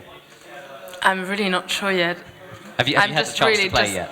I just did a few of the videos. It's not really videos, right? The VR experience. Is that these guys in the corner over here? Yeah, and at the moment I just feel a little bit dizzy. A little bit dizzy? Yeah. Oh, right, okay. Seasick. I mean, one of my interests, I think, is this kind of sense of like, you're in this immersive experience, and to me it's kind of dreamlike, but when you look around in a dream, you look back, and the scene actually changes. And I wonder if that's something that could be sort of incorporated, this kind of scene shifting that you get quite a lot in the dream experience, where like when you look around, actually you've got a sort of transition. Well, how do you transition? Whereas in film, me and Rick are very familiar with the idea of editing, but that to me could be another way of editing or sort of montaging experience. Yeah, that's a fair point. Sort of incorporating sort of dreamlike architecture to your narratives. I think that's something I haven't seen in VR before. I wonder if that's a I think for me, the next stage that's going to be quite significant is augmented reality. Yeah. Okay. Because that takes quite a lot of things out of the equation when you're creating things.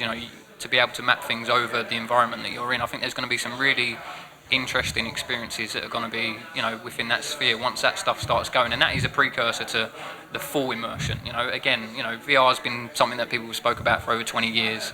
Now that we've got to a point that phones are a certain amount, they're powerful enough to do these experiences. We're still not anywhere near what we're talking about. But the AR, that's going to be the sort of segue to get into that, and that's something that I'm really excited about, being able to actually augment my own reality. And again, the possibilities are endless, but it takes a lot of work out of that whole thing because you're dealing with a bit of reality that's already there. Okay, is everyone up to speed on what AR is, augmented reality? So do you want to just a few minutes, just kind of give us a brief explanation? Well, I mean, it's like a combination of VR and you could have a forward-facing camera on a headset that puts the content that you've got out there. I say content, the actual real world with content over. You're working in this world too long if you're describing the real world as content. Like, for example, people that are doing CAD design and things like that, to be able to actually look at something and analyse it and look at the shape of it and that and manipulate it with the real world being imposed on top of that or vice versa. It essentially links digital objects to the real world, doesn't it? Yeah. Yeah. And when Airbus use it when they're making aeroplanes, and basically it tells the engineer where to put all the plugs and stuff because they look at the real world, the real aeroplane, and something tells them, oh, that should be like that, and they can actually look through the. I think they use Google Glass. I'm not sure. So does that mean it makes jobs easier? It makes work easier? You don't have to be skilled in that. Making aeroplanes, definitely. I mean, not that I've ever made an aeroplane or anything for that, apart from this Talkaoke table. But you think with an augmented reality headset, anyone could make something like this table? I think it would be very helpful to have augmented reality because you'd have all the information about what people are talking about. Everyone's name would just appear. Do you know what I mean? It'd be a lot easier to do your job, I think. Yeah, it would be great if people's names just appeared above their heads. Speaking of names, could you just give us your name and you ladies just join the table? I'm Stephanie. Stephanie, what brings you here today? Because I'm curious. I studied computer graphics 15 years ago in France, and I'm very happy to be here in London to see how things evolve in virtual reality. Oh, wow. Sounds like you're in the right place then. So, Christoph, would you like to give us a final thought just before you run off? I'll give you a final thought. Throw something up for us to... I'll give you a final thought. And you guys might have talked about this before, so I come Get your final to this thought for you whole... as well before you run away. This whole subject from a slightly different angle. I come from the news and information side, right? And leaving the bandwidth, leaving the computing challenges aside, which are very, very real, right?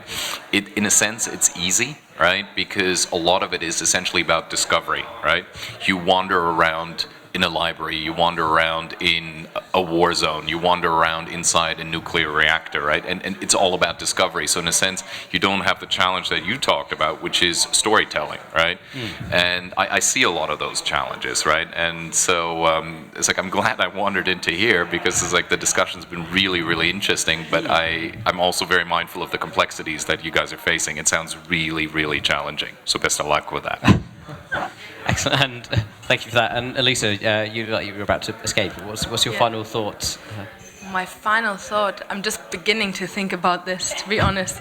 I'm a documentary filmmaker, so... How might it affect your kind of task? Yeah. Like Christoph brought it up, this idea, and I've never even thought about it, of like, imagine if you could take the entire television watching audience into Syria, into the war zone.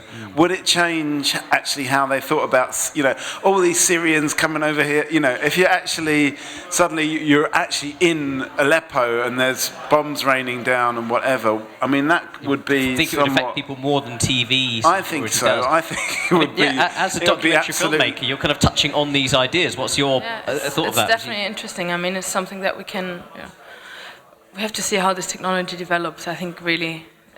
At the moment, I'm not 100% sure how you can really tell a documentary story in this and make it make sense.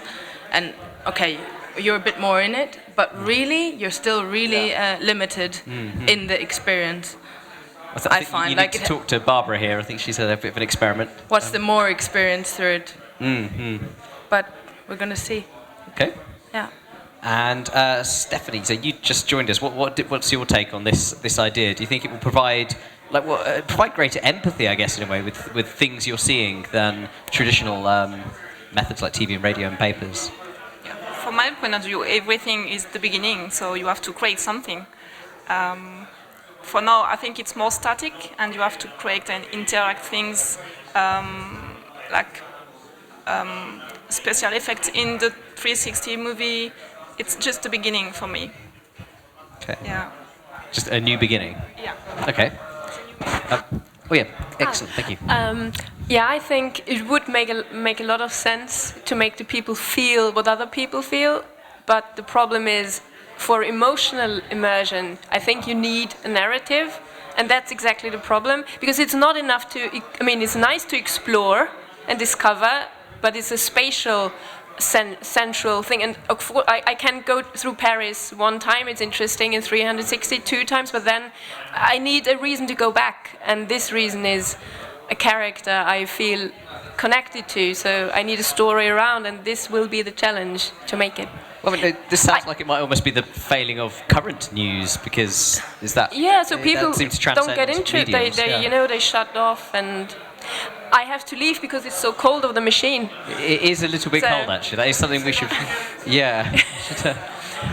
So, thank you very much for the interesting discussion. Well, thank you. And just give us a final thought. Even more final thoughts. So I'm super excited. When I experienced VR the first time, 2 years ago, I thought, this is the holodeck, everything is possible. But now we see what the challenges are. Not everything is possible, because suddenly you are in this very limited world still, and it's a bit frustrating again, but I see very big chances. AR is interesting too, but the more real the media become, the less inspirational somehow. So it feels like the imaginative power of humans goes down. Like when you have a book, everything unfolds. But now everything is unfolded like this. Okay. And what does it mean? If you have AR, you see the unicorn and the fairies with your glasses. You don't need to imagine them anymore. So that's a bit of a pity. But I am very positive. Cool. Well, thank you very much, Mikey. I mean, that's the thing. To me, I think the only way to do it is by having a kind of self-authorship. So that imaginative space should be going down the air conditioning. Like, we've imagined it to be warmer and it will become warmer. And so you are actually a kind of author of your own space. To a certain extent, there's a balance between that and the rap narrative that exists already. So I think that's the only way to sort of create that compelling virtual world, is that you have to have some ability to change it yourself, not just experience it and be able to navigate it how you want.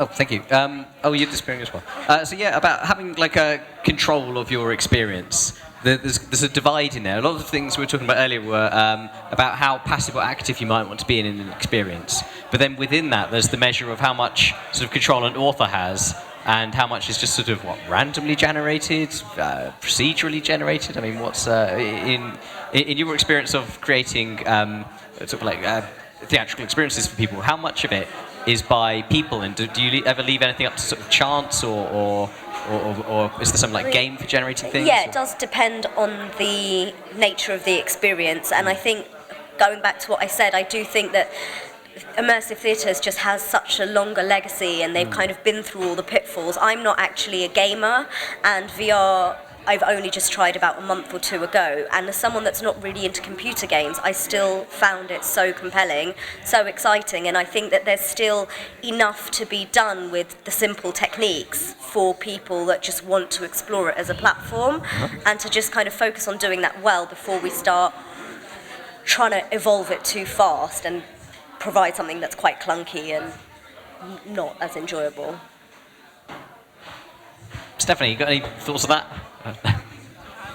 What about as somebody who's beginning, starting up your sort of company and looking at different ways of expressing what you can do with the technology? Do you think you've got anything to learn from Sheena's kind of world? Yeah, immensely. I mean, I think the thing is, it's such a fledgling sort of industry. And there's so many different directions that things can go in. I mean, obviously my background, I'm a musician, I'm a visual artist. For me, like sound and visuals, light and it's all one thing. And as much as people were, a little bit not negative, but they're like, oh, there's limitations and there's things, and 10 years ago we had no idea we'd get to this point.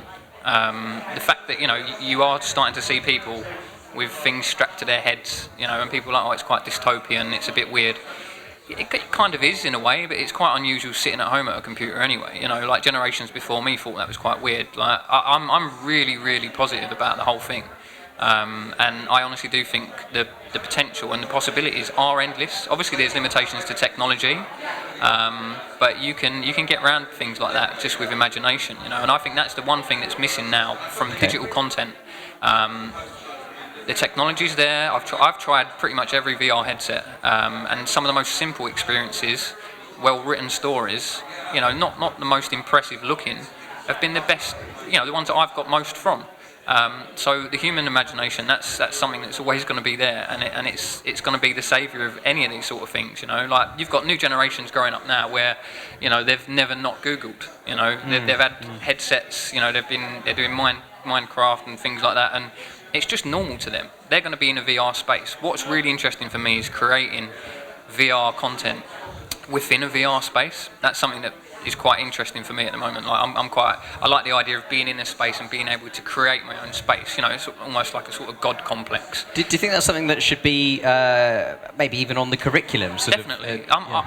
Honestly, I was horrified the fact that I was educated in the UK, and there was no programming You know, programming's only starting to come, you know, into primary school modules now, which that's horrendous. You know, I think VR headsets are amazing. You know, even at the point we are now, you know, I'm not saying we, instead of taking a class out to a historical place, you know, we put the headsets on, but the things that you can learn from doing things like that, you know, being online and trying different things with this technology, it's amazing, you know, and it's a real positive thing. So I think my last words are, before I leave, because I do have to go now, is I just think it's a real positive thing. You know, technology can be a bit of a pain in the arse, and there are limitations, but we've managed to get this far, you know, and there's so many more things to come.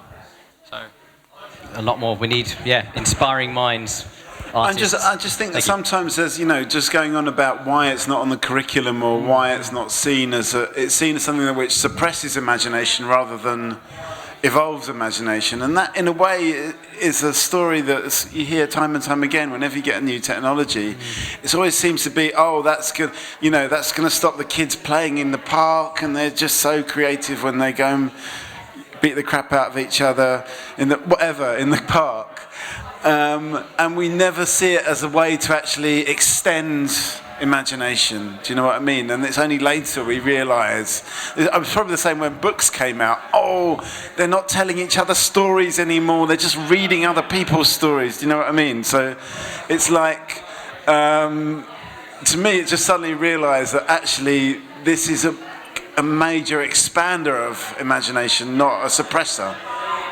What are our thoughts on this? I mean, this kind of rings true to me. I get this. Hello again.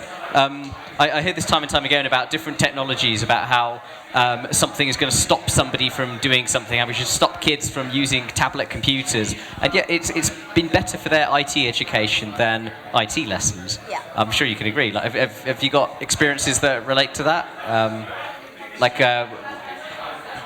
Do you think this kind of technology is going to enable inspiration, imagination in kids, or reduce it? From my point of view, VR, it's a new medium, so for sure it's the beginning of something, and we can develop creativity. I think it was Google, they experiment the card board with children in different countries all over the world, and it shows how to teach with this new medium. So because it's visual, you can listen at the same time, so it's better for the children. They can memorize easily with an easy way. It's something new. It's not with a tablet. It's a new medium again. So for me, for children, it's perfect. Yeah. Well, it's visual thinking versus linear monk-like thinking. So if you're visual thinker, you'll think in thoughts and shapes and patterns. And that's why Japanese language is hard to learn, but once you learn it, you can go like that. That's why stop sign is stop, a shape, because you react to that quicker than reading the word arrête or stop or please slow down. It's visual icons. That's it. Yeah, I kind of relate to that as a bit of a visual thinker. What do you think in your world of creating narratives? Does this concept come up a lot where you're wanting someone to react to something? It's not always the words, but sometimes it's just the visual, visceral experience. Yeah, I mean, definitely. I think that's why I feel there has been this revival in physical immersive experiences. You do get something much more from having a tangible, visceral environment to respond to. In terms of how it's going to impact on creativity and education, I'm not too sure, but certainly a really great platform to help with that.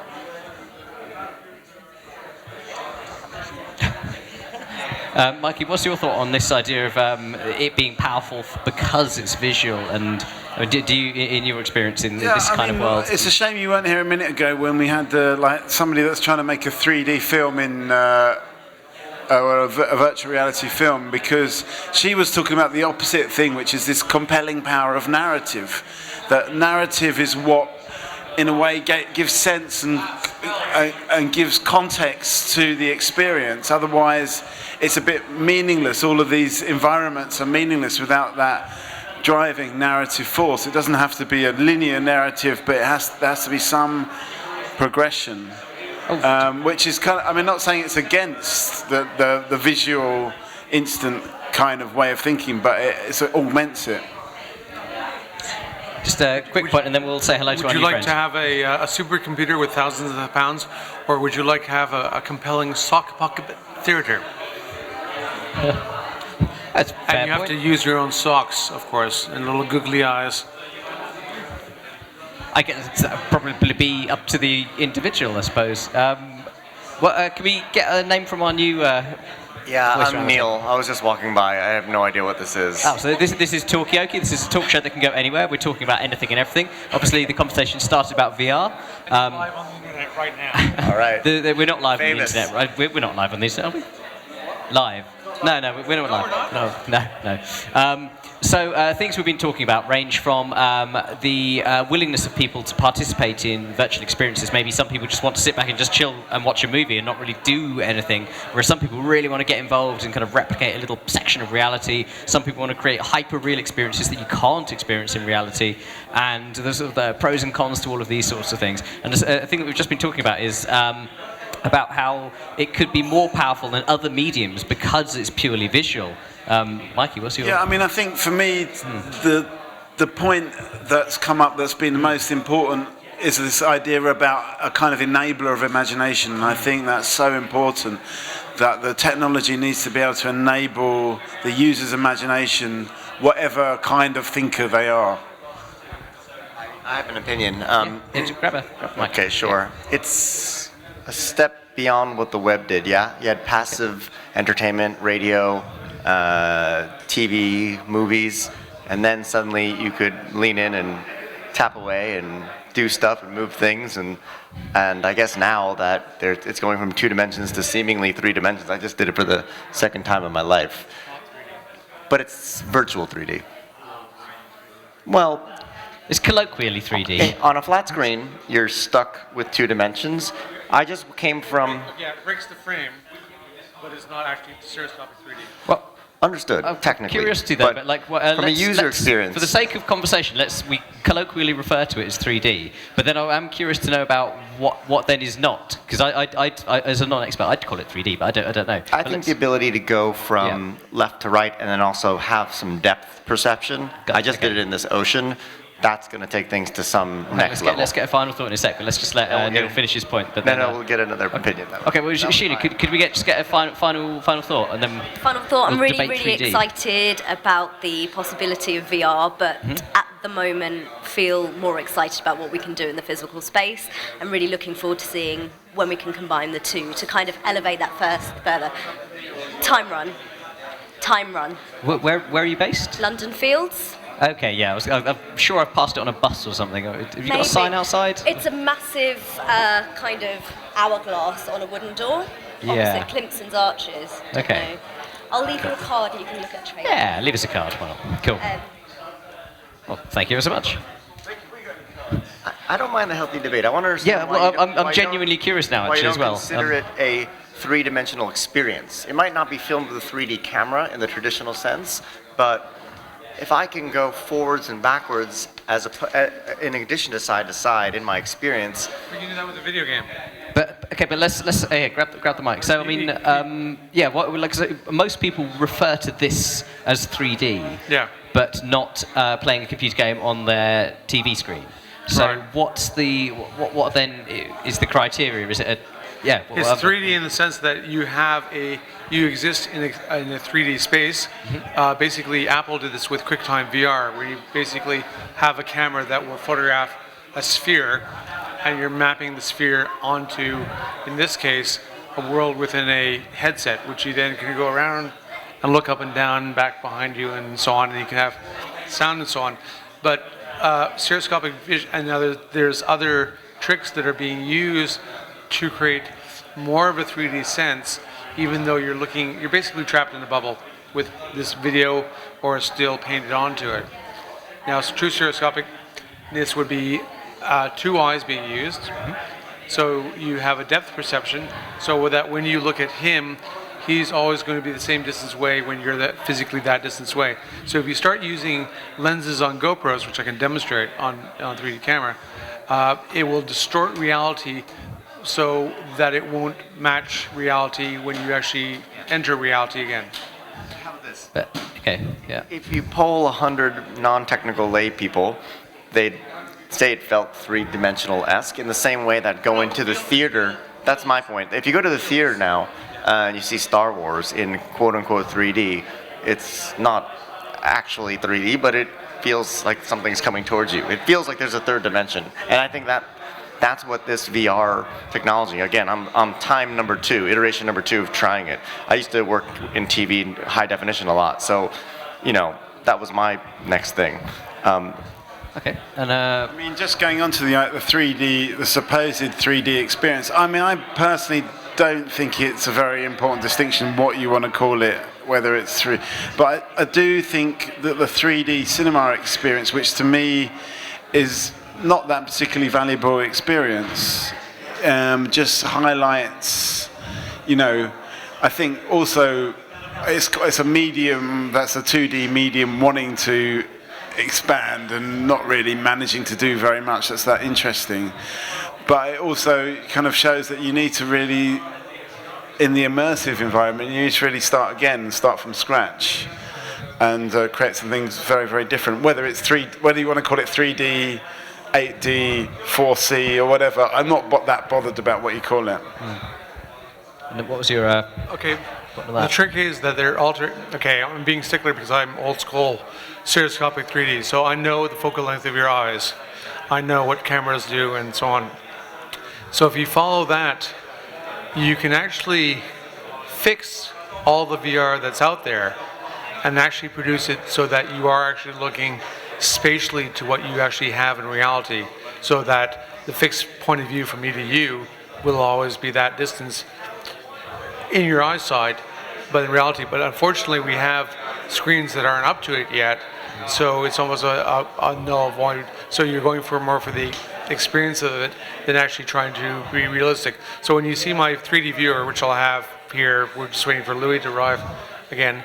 I shoot at 120mm 3D, stereoscopic with a proper intraocular distance at the same focal length as your eyes. So when you look into this world, it's like looking through a glass window, and you're seeing things based on things that stick to the optics of your brain, basically. So, but what does that actually entail? I mean, in my mind, some of this stuff seems to do what you've just described already. Is it just a distinction of nuance, or are we saying that there's something that all of these systems are missing that once you see it, just kind of pops out and you're like, oh right, that's 3D?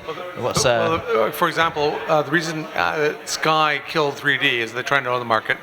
And anyone who plays with JPEGs and Photoshops know that if you overcompress an image, you lose edge detail and it goes mushy. And that's what they've done to save bandwidth when they broadcast.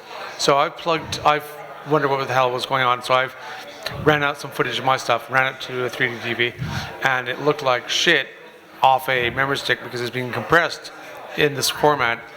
And then I ran it off the camera, and then it was like, holy crap, this is night and day. So this is what's happened, is that as the resolution increases, things get better.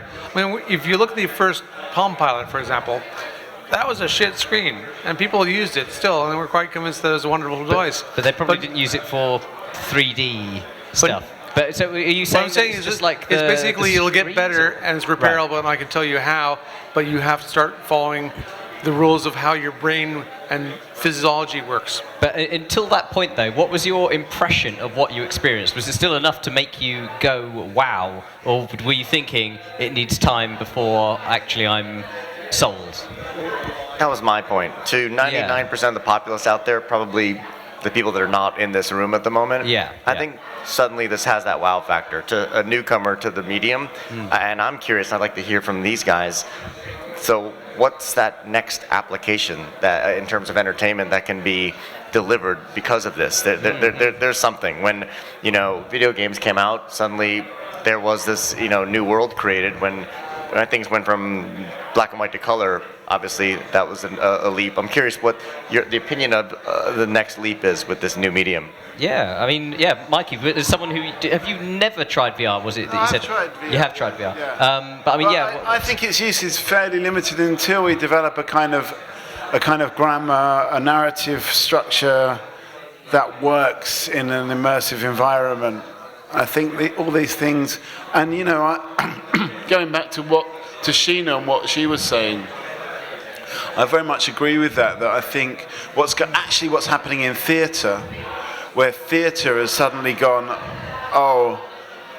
an immersive experience is much more interesting than just sitting on your ass. The stuff going on there, I'm more aware of what's going on in immersive theatre than what's happening in virtual reality, but I think there's the same problems that you're grappling with, how to actually create an experience that makes sense in this multi-dimensional way. And I think it's easier to try it out in theatre, but there's very much more mileage in virtual reality, if you see what I mean. When I say mileage, I probably mean just making money. See, but I think what's happening in theater is pretty refreshing, right? And then She Fell in New York, and You Me Bum Bum Train here. Suddenly, the audience gets to participate, and it seems that that's at least inching towards that same paradigm with what is over here. Yeah. But you reckon it's not quite convincing enough? You reckon there's always too much of the gimmick apparent in the current technology before people will really feel it's immersive, or... I'm not saying it doesn't work. I'm just saying that it will work a lot better once they start embracing kind of the body's built-in reference points. Okay. And the screens get better, because frankly the screens are shite. Yeah, okay. So it's a technological limitation, as I guess everything is. I gotta go. You gotta go. Do you want to give us a final thought? The parting thought. It's exciting. It's exciting when there's disagreement. It's exciting when there's multiple formats. It's exciting when things need to improve. But as someone just brand new to this space, it's badass. You guys are doing it. So. Who's your money on? Who's your money on? Just to give a comparison analysis here, Palm Pilot versus the new Kindle. I wouldn't want to read a book off a Palm Pilot. They're awful, or even a first generation iPad. But the Kindle with Paperwhite, that's there now. So it's just a matter of waiting and creating the content. That's the entire thing about filming in 3D, and that's why I still film in 3D, because no matter what's there, you'll still need two eyes to view it, and then it's just the output format. So they make that TV now, glasses 3D, that 12 people can stand around and watch without glasses. But it still takes footage from two cameras. Okay. Thanks, guys. Thank you. No. I was just thinking, should we wrap up? So do you want to give us a final thought, and then we'll give our final thoughts, and we'll wrap this session up. And ideas last forever. Start with air.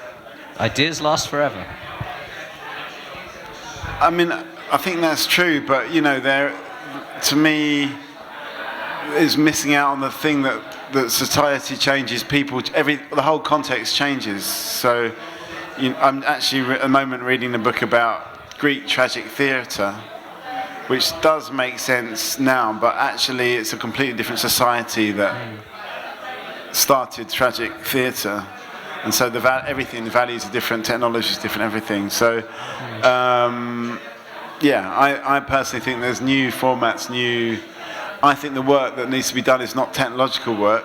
That obviously refinements need to happen, but actually conceptual work of what the point of all this stuff is for.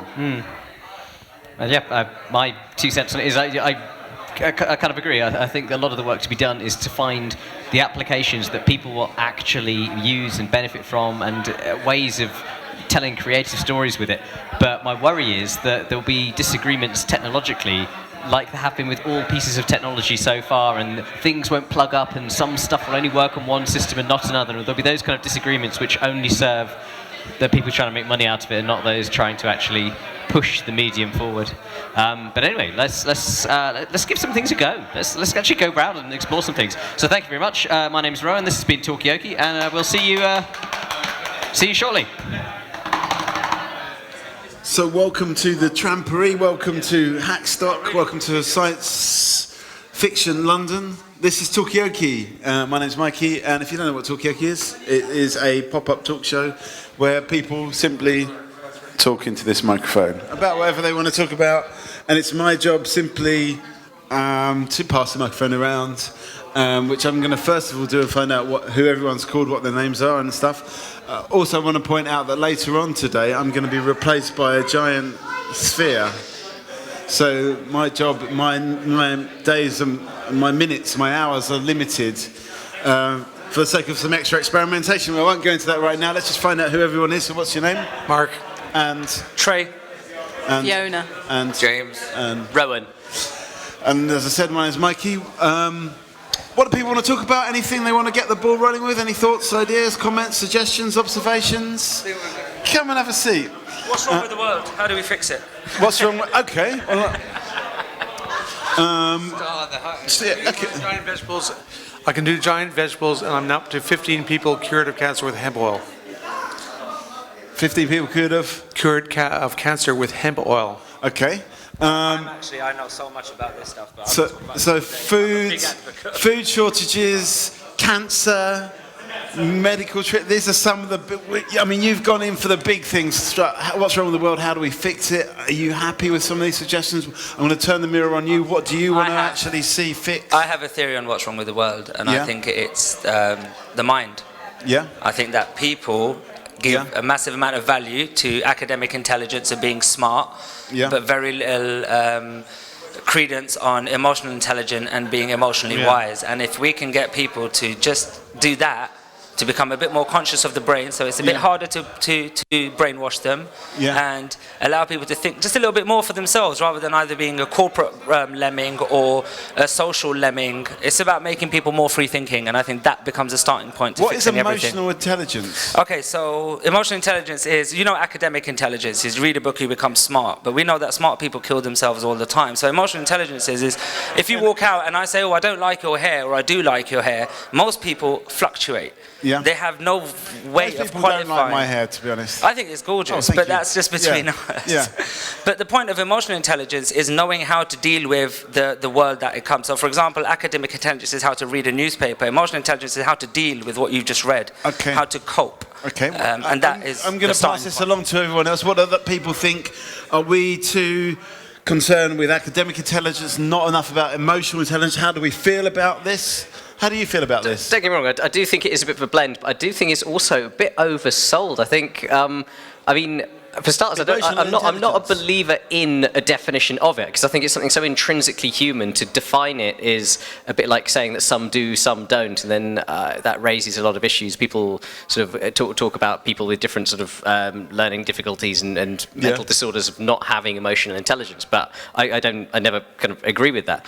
But I don't know, I actually worry that it's not the opposite way around, not by a mile, but I think we do need more academic intelligence, because the problem is people do silly things like just pollute the planet, and that is basically because they don't realise that their actions have certain consequences and things. Okay, all right, people polluting the planet, is it down to a lack of academic intelligence or a lack of emotional intelligence? What? I blame spells. Spells? Spells. Yeah, well, it's advertising, marketing, sales, marketing. Money is a tulpa, basically. Money is a construct, and people want to hoard it for some reason. Okay, so it's more about the medium of how we value things, the money, how we value things. It's not necessarily about intelligence, but just how, in a way, we communicate value through money. I was just going to say, I actually completely disagree. I think you have to label it, because up until now, people have not understood why as many smart people as not smart people commit suicide, where a person with academic intelligence or without academic intelligence is going to have the same problems in terms of dealing with social problems, dealing with rejection, dealing with failure, dealing with heartache. These are the most human things, and the fact that we don't even want to discuss them, mostly when people are actually put down, it's not emotional intelligence. They say they're not smart enough. But even the stupidest person can have enough wisdom and knowledge to know something is right or wrong intrinsically. Can I just come to Rowan's example, because he was saying we're talking about people polluting the planet, and he's saying it's about if people were academically. Do you agree with that? No, the reason people pollute the planet is because they don't give a shit. And that's emotional intelligence, not academic. I smoke, and I know smoking kills me. And when my daughter comes to me with a pack of cigarettes and says, "Why the hell would you do this?" the only answer I can give her is because Daddy's a bit of an idiot. Because any other thing would be wrong to say. So the bottom line is a lot of the time, the people who are the greatest advocates, also are conspiracy theorists against things like green, are intelligent people. So it's got nothing to do with academics. In fact, academics is one of the biggest problems in the world today because we all think we're so bloody smart, we don't need anything else. And that's part of the issue. Fiona, have you got a point of view on this? Is it as Mark says, is it about the money system? Is it about a lack of intelligence? The spells? I don't think it's about values, surely. I mean, we look at the ocean that you know, everyone is polluting in the world, and the fact that we don't have proper laws governing the ocean, you know, and we're killing off so much of the life in the oceans. I think it's about valuing people, valuing the environment, but unfortunately, politics, big business, you know, money, it all, you know, takes over, and people feel quite helpless. I think at the moment, especially with what's going on in the world at the moment, the American politics, for instance, and what's going on, the war, the Syrian war. Look at that. I mean, people feel helpless. They feel like, is that down to a lack of emotional intelligence? Well, not by general people, but maybe for people at the top. Maybe from people at the top, I would say, absolutely. And I think there is, personally, my personal belief is there is actually enough in the world for everybody, but there's a lot of people at the top who are keeping everybody, you know, lots of other people out. Okay. I mean, it's basically a decision to hoard all that stuff. I mean, how many Porsches can you drive at any one time? How many Boeing jets? How many islands in the Caribbean? That's a technological question. But how many do you need? How many do you need? I guess that's a moral, so ethical question. The thing is, a lot of the times is stuff like that as well is what, like, I don't think there's anything wrong with wanting. As a guy, I think you were saying earlier about Chelsea tractors and people wanting. Sometimes people just want what they want, and it's not necessarily about anything else. Like, I drive a car that I don't need. What have you got? An M3. I can't go faster than anybody else, but I like to know that I can if I have to. It's completely pointless, but it's my one little thing that I do now. I'm extra anal when it comes to things like turning taps off, turning lights off, conserving in other areas. And I think, well, I don't want to completely compromise or be seen as some kind of scumbag because I have this thing. It's like, I like guns, but I know that they're horrible things, but I've seen them being used in positive ways. Mostly they're horrible things, but if you're not going to shoot someone, you're going to stab them. So the meat is just the means. You can't blame the means, it's the intention. A knife can chop a celery or it can chop someone's finger off, depends on your intention for it. But sorry, I kind of swear. Okay, well, we can pick some things out of that, and it's kind of up to you to decide what you want to pick out of that. Don't I mean, what... point actually that I would like to learn about and your opinions on, and that is what's going on in the States. I lived in the States for 3 years, and I go back and forward from America a lot. For the last 6 months I haven't been. Since Donald Trump said, I don't want Muslims in my country, I being a Muslim thought, well, fuck you then. And it really put me off, kind of that. And what's worrying me more so now is that a lot of these narratives are becoming more acceptable. You'd say they're spells? Yeah, they're spells. They're stories, they're narratives that people lock into for whatever reasons. Why can't other spells be cast, counter spells be Well, they cast? can be, but they have to be aware that they're spells in the first place. They're so ubiquitous that they're invisible. Right. They're just common, what has been educated from birth. If you look into the psychology of the 1% or the rich or the landed gentry or so on, it's very different from anyone else you may have met or know.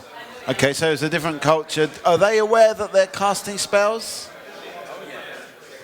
Okay. Some yes, some no. Okay, I'll come to Ron. This is kind of my curiosity about this issue of sort of academic intelligence versus emotional intelligence. Again, I believe it's a false dichotomy. I'm not saying it's a wrong issue. I'm just saying I believe the dichotomy is false because politicians are orators. They are appealing to people's emotions, and they get people to do things like try and cast Muslims out of their country. And that's not an academic issue. What kind of emotions are they appealing to? Well, they're appealing to quite visceral things of like, their delusion about a particular person wronging them that has not wronged them. I mean, and this things like just that. goes over. But if they could critique advertisers and that kind of thing, if there was more like academic criticism of things like advertising and those sort of things. I just think people would just be a bit more reified. They'd actually be able to analyse the world around them in more detail and kind of pick the biases. I just want to bring in something that came up on the Talkaoke that we're doing on Wednesday, which was about why politics is all about fear and not about positive emotions. What's that? And where is fear in your business plan? That's always the question I ask VC funders. Powerful motivator. But just coming back to what you were saying, actually, and it's funny because I say the same thing as you're saying to prove the need for emotional intelligence. If people were more conscious and aware of how their emotions are being affected by the words that they're allowing in, this is what I base emotional intelligence as. Being able to, so mindfulness is a form of emotional intelligence. The thing is, the words are horrible because my emotional intelligence is actually no more than being aware and in control. That's it. Now, if you are in America and Donald Trump is giving you a bunch of facts, half the stuff he says is false. And newspapers do come out, and journalists like Trevor Noah come out and say, that's not true, that's not true, that's not true, that's not true, that's not true. And the public says, I don't care. So you've given them all the academic truths, but they haven't got the emotional intelligence to put away this feeling of hate and anger for just long enough to think, should I even have it? And I think that's the problem.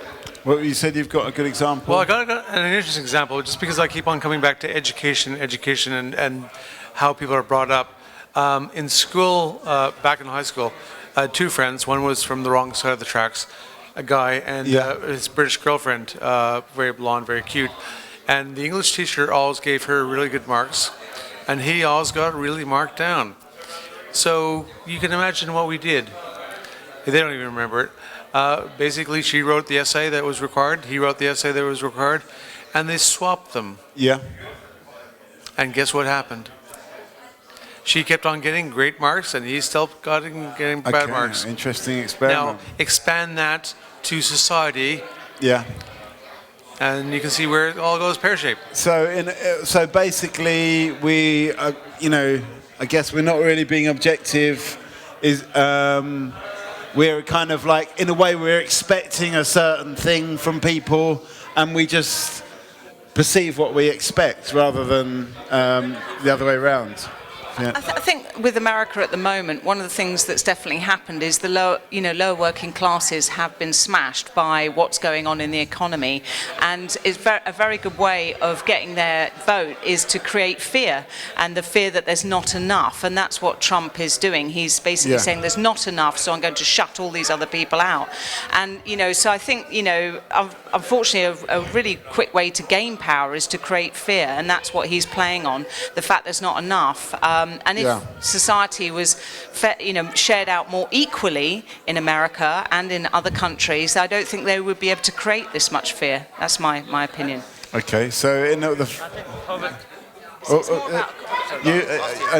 you and then you. Okay.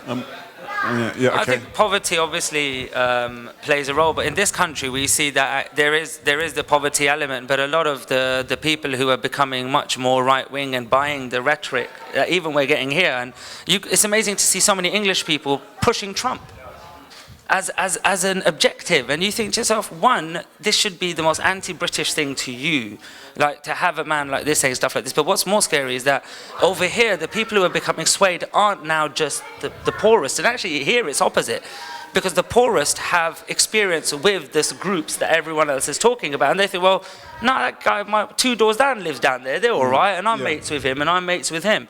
But the people who are higher up, and the smarter people, whose social circles may not necessarily have more of those people, are the ones that then buy into this and exacerbate the problem, and that then trickles down, because these are also the people who have more influence. You look at the newspapers now, some of the stuff they're getting away with saying, it boils my blood, and I'm 5th generation British, and I just think to myself, are you trying to push me into a corner and force me to say, you know what, fuck you, I'm not one of you, I'm one of them. Now what do you want to do about it? So you feel almost like you're being pushed away. 5 generations, and you think they're thinking, you know what, you don't want me to feel comfortable, and it gets to the point where no matter who you are, you get pissed off and you say, you know what, fuck the lot of you.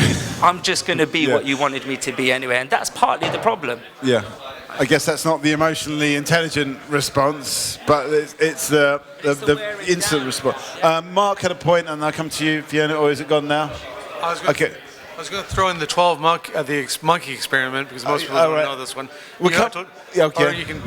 No, I'm just going to get Rowan, a final thought from Rowan because he's going to go, and then we'll come back to that possibly after Fiona's comment. Largely, yeah, just Trump is scary. We do need more emotional intelligence amongst people, that's for sure, but I don't think it should come at the sacrifice of academic intelligence. Because again, if I could preach one thing to all of British society and American as well, it would just be criticise the media. And I genuinely think that's the one big thing it governs too much of our dialogue. Be more critical of the media. Be more critical of the media, yeah, okay. In every sense. Okay, your monkey experiment, but let's get Fiona's point That was first. exactly going to be my point, is that the media has a big role in spreading these fears. And you know, we have to look at who owns the media and what their agenda is in spreading this fear. Because I think generally most people want to get on with each other. I do really believe that. Yeah. But there's people at the top who, for their own reasons and their own agenda, are trying to create conflict between people, divide and rule, all of that sort of stuff. And really, it's about power at the end of the day. It's all about power, and that's what people need to look at. But most people are working so hard in their lives, they don't have time to examine these things, and they see these big headlines, in the paper and on the news, and they don't think further than that because they don't have the time. They're bringing up a family, they're working hard. Yeah. And so it's fertile ground for people with agendas, I think. Okay. How much time do you need to think? That could be a question. Mark, tell us a story about Okay, so there's a psychology experiment where they get monkeys, as they do, and they have a bunch of monkeys in a habitat, and they have a silver ladder, which is metal, aluminum, and they put a bunch of bananas on top of the top of the ladder, and they electrify it. So the monkeys kind of realize there's food up there for free, and they try to climb, and they get electrocuted, they fall down, and they get really pissed off and so on, till eventually they don't try ever again. Now, what they then do, which makes it interesting, is they start swapping out the monkeys. So they start replacing monkeys with fresh monkeys over and over again, until eventually 6 months later, there are none of the original monkeys left. And yet they'll no longer try to go up the ladder, even though the power's been off for 6 months. It's learned behavior, conditioned behavior. And now, we like the fresh monkeys, is that what you're saying? No, I'm going to go one step further. Yeah. They'll also, I'd add to this, you add, as these monkeys evolve over generations and so on, and they learn language and turn into Planet of the Apes effectively, you end up with different castes building up. You have the people who are protecting the holy ladder, which is the religion. Then you have the government that wants to get on the hands of the religious people who can manipulate the emotions better than most people. And then you build up an army to enforce the defense of the ladder over someone else's ladder that may or may not be there. So again, metaphors are called metas because they're larger stories compressed down into small spaces. Okay, so you think that's a metaphor for the whole structure of society, the electrified, non-electrified ladder with the bananas on top. We've got a new face to say. We've got Fiona, Trey, is that right? And Mark and Chris, and my name's Mikey. At the moment, we've sort of moved away from immersive arts, and we're actually talking. The bigger question is, why is the world so fucked up? And basically, that was you actually. And then we just been starting about why. Is it down to a lack of emotional intelligence? Is it down to something about the way power works in our world? How politicians manipulate us through fear? Is it the media distorting our view of reality? And we're back to, I guess, reality and possibly virtual reality, I don't know. And that's where we are right now. So you've joined the conversation at an interesting time. I don't know if you've got any points of view on that. Why is the world fucked up? Not sure how. Yeah, I mean, what's the first thing that comes into your head when I ask you a question like that? There's not enough love. Not enough love. Okay. Chris has said there's not enough love, basically. That's the reason why the world... Which comes down to emotional intelligence. You think so? Ultimately. I don't know, I think it's so difficult, isn't it? I mean, it's like how, with the amount of people in the world, how are you ever going to get everyone to agree? It's very difficult. But I do think there's certain people who create the problems. I mean, certainly war. I mean, why have we got war now? I mean, what's happened in Syria is just disgusting. I mean, it's truly tragic and heartbreaking. And you just feel that by 2016 we shouldn't be at this place anymore. I don't know. And you just feel helpless as a citizen against these massive powers that don't seem to respect anything, human life, anything, and have countries literally decanting, which is what's happening at the moment. And it's, I don't know, it sort of makes you despair a bit, really. But there's obviously agendas as to why this is happening, and that we maybe need to look at the people who are causing these things and ask what their agenda is, that they are doing this to people. Can I just say that? I think that one of the things you pointed out there was quite important, and you said that we don't agree on things, or not everyone's going to get along, but I think one of the things that's important also is to recognize we don't have to. Not everyone has to agree on everything. Like, one of my best friends is a 64-year-old white man from Dorset who is a maze designer. When we're out, it's like because I grew up in East London and North London with gangstervilles, and he'd never had a fight in his life. Yet we get along. Why? Because we can respect one another's opinions without judging them. He's a staunch Christian and I'm a practicing Muslim, yet we've never had an argument. Sometimes he'll call me and say, Trey, what do you think about this? Can I ask your opinion? And vice versa. And the reason we've lost the love is because we've conditioned ourselves, we've kind of been told to believe there's a them and us philosophy. So if you don't agree with what I agree with, then you're the them, not the us. Whereas it should be, okay, fine, you're just a bit of a twat for thinking that, which is what it used to be like. But he's a good fella, he's just a bit of a do you think there's not enough love in the world? I think the love is misplaced because we think of love as all of this extra overt stuff and let's all hug trees and love each other. Bollocks. Every now and again you want to be able to hate someone too, but hate in a healthy way, as in to say, I dislike you and I dislike you for this reason and I should be able to dislike you and I'm not going to affect your life and I'm not going to kick the shit out of you, but I don't like you. And I think every human being also has the right to that, because then you don't secretly hate. You don't sit at home thinking, I'm sick and tired of this shit. Everything I say here, they're going to say, oh, he's one of these or he's one of them. It's like white people who say, oh, if I say anything, they call me a racist. If you don't like brown people, you have a right not to like brown people. Just don't go to an area with loads of them and say that, because you get your head kicked in and then you'll deserve it. But I shouldn't hate you for that. I think what you're saying is that if people were more honest about their feelings, and maybe it comes back to the emotional intelligence idea, that honest and respectful. If they actually express what they felt, that might be a positive thing. But how can you ever have dialogue if you're not going to bother to tell us? You're just going to sit there hating, listening to words the other person says, secretly thinking, oh, I don't agree with anything this person says, and that reinforces all the other stuff that, oh, they're different. Whereas all it would have sometimes taken is a little bit of a conversation with the person to say, all right, fine. I had a similar thing with a racist in my area where I didn't know he was that much of a racist. I'd heard of him, but I saw a woman collapse while I was driving home 1 a.m. I didn't know she was with him. I pulled over and I offered her a lift to her house a mile down the road. She couldn't walk, she was paralytic. He saw me. And then he goes, he seemed almost baffled, like, why? She said to me, why did you do that? Like, why? What was your reason for stopping? It's obvious, like, the area they're from, they don't like. And I said, look, your mum, it was his mum, or my mum, doesn't matter. I saw an elderly woman falling over, and that was my job. And I did that. Now, if you happen to be a racist, I can drive away thinking, oh, the guy's a prick. But the bottom line is I still did what happened in the end? What happened in the end was he said when he realised, and since then, every time he sees me, he lives in my area, it's not that dirty look anymore. It's either a wave or a nod, or if anyone else is being a bit of a dick, or I leave him alone. And it's just those little things that break the barriers. Do you think that he's changed his attitude to race, or is it just you just privately maybe, but when he's with his friends, I can pretty much guarantee it's the same type of thing, because race and peer pressure come in. If your dad hates a certain nationality, you tell your dad you're wrong, you get sworn at the first time, the second time you're going to let it go. Same in your peer groups. The only way you can really get rid of hate is by actually get rid of hate completely. Okay. How do we get rid of hate? That's what we're talking about at the moment. Is there an immersive arts element to this? Have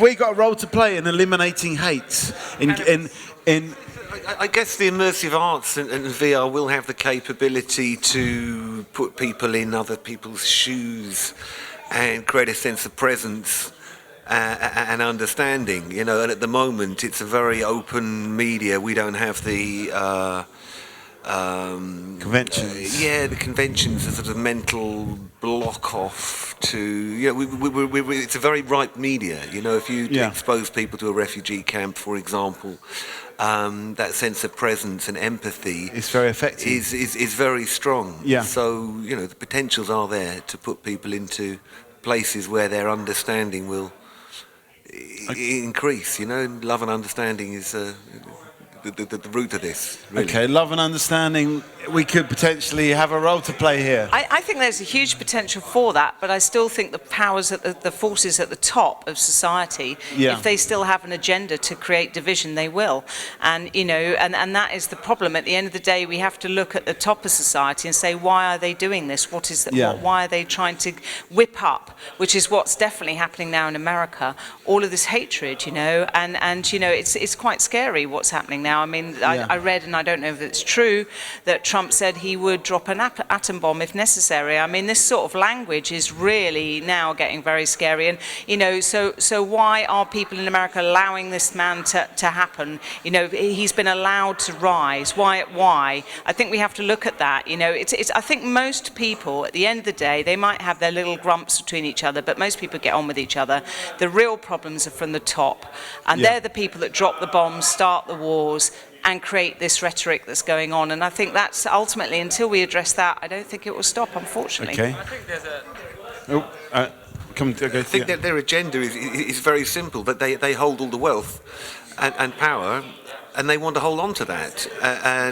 You know, the process of misinformation and control and having everybody work under you is kind of how it works. So it's not any complicated thing. It's just the fact that you've got a concentration of wealth and power in a very few people, and that try and keep it simple. Come and get involved in this. We're talking about the compassion deficit right now, which is something you mentioned earlier on. Is it just down to the power structures of the world? Has immersive arts got a role to play in fostering empathy? Anyway, power structures. No, fostering empathy, I think that, coming back to what you said actually, the power structures, the problem with that is that will never go away. There's an amazing documentary that just came out on 5-part series on the history of the CIA, and this is all like, not the conspiracy side, this is all public information, stuff that's been revealed. And it comes back to what you were saying is, the people at the top, they really will stop at nothing. I mean, in order to get what they want. If you look at what happened in Nicaragua and Peru and Venezuela and some of the parts of the world where every time a people did succeed, other people from other parts of the world who had more power demolished it because it didn't suit the overarching narrative that we wanted. But what's becoming scary now, actually, is the hypocrisy and the arrogance. Where before it was all secretive, now it's in your bloody face. Like what you said, Trump actually did come out and say this A-bomb line.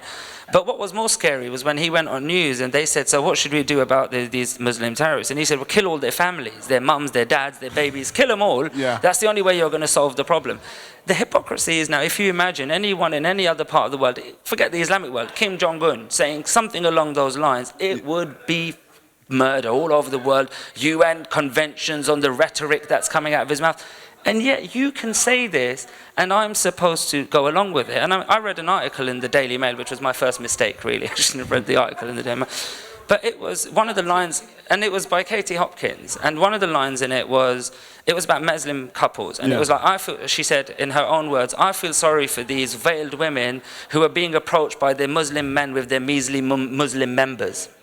This is the exact words she quoted, swear to God. This was in the Daily Mail, right? Not one complaint, not one fucking complaint. And that really burnt me, like, to the core. And luckily I was emotionally intelligent not to punch her in the face, but... Did you complain? I did, but when I complained, I also complained with the knowledge that it was almost stupid, because then what you get looked at is, oh look, Islamophobe. Oh, he's claiming Islamophobia. Oh look, you can't say anything to them. But you've just called us rats and scumbags and described our women as pieces of shit who sit there and approached by other pieces of shit.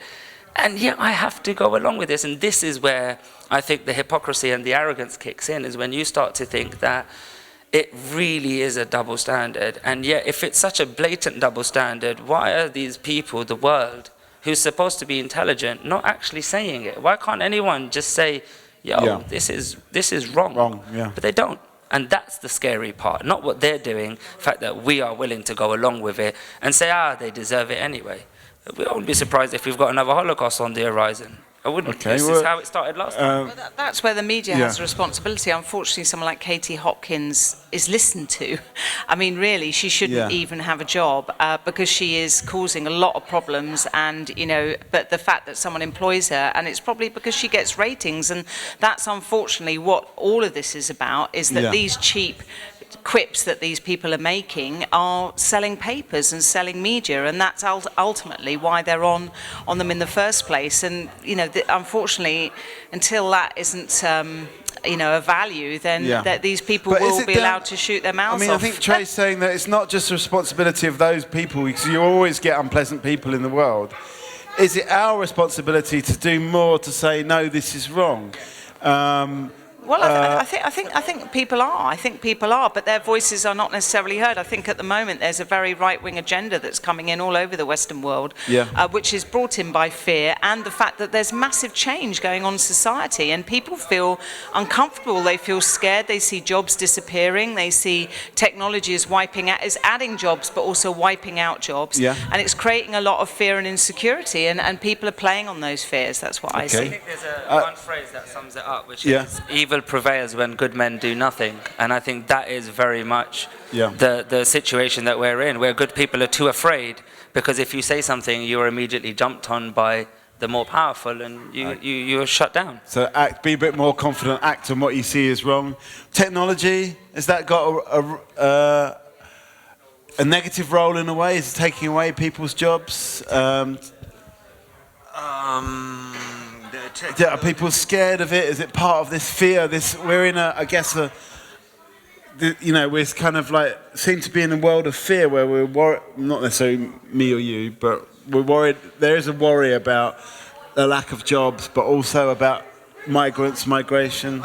Ideally, I used to think as a child when all these new technologies were coming available, how wonderful it would be that you wouldn't need to work more than a couple of hours a day.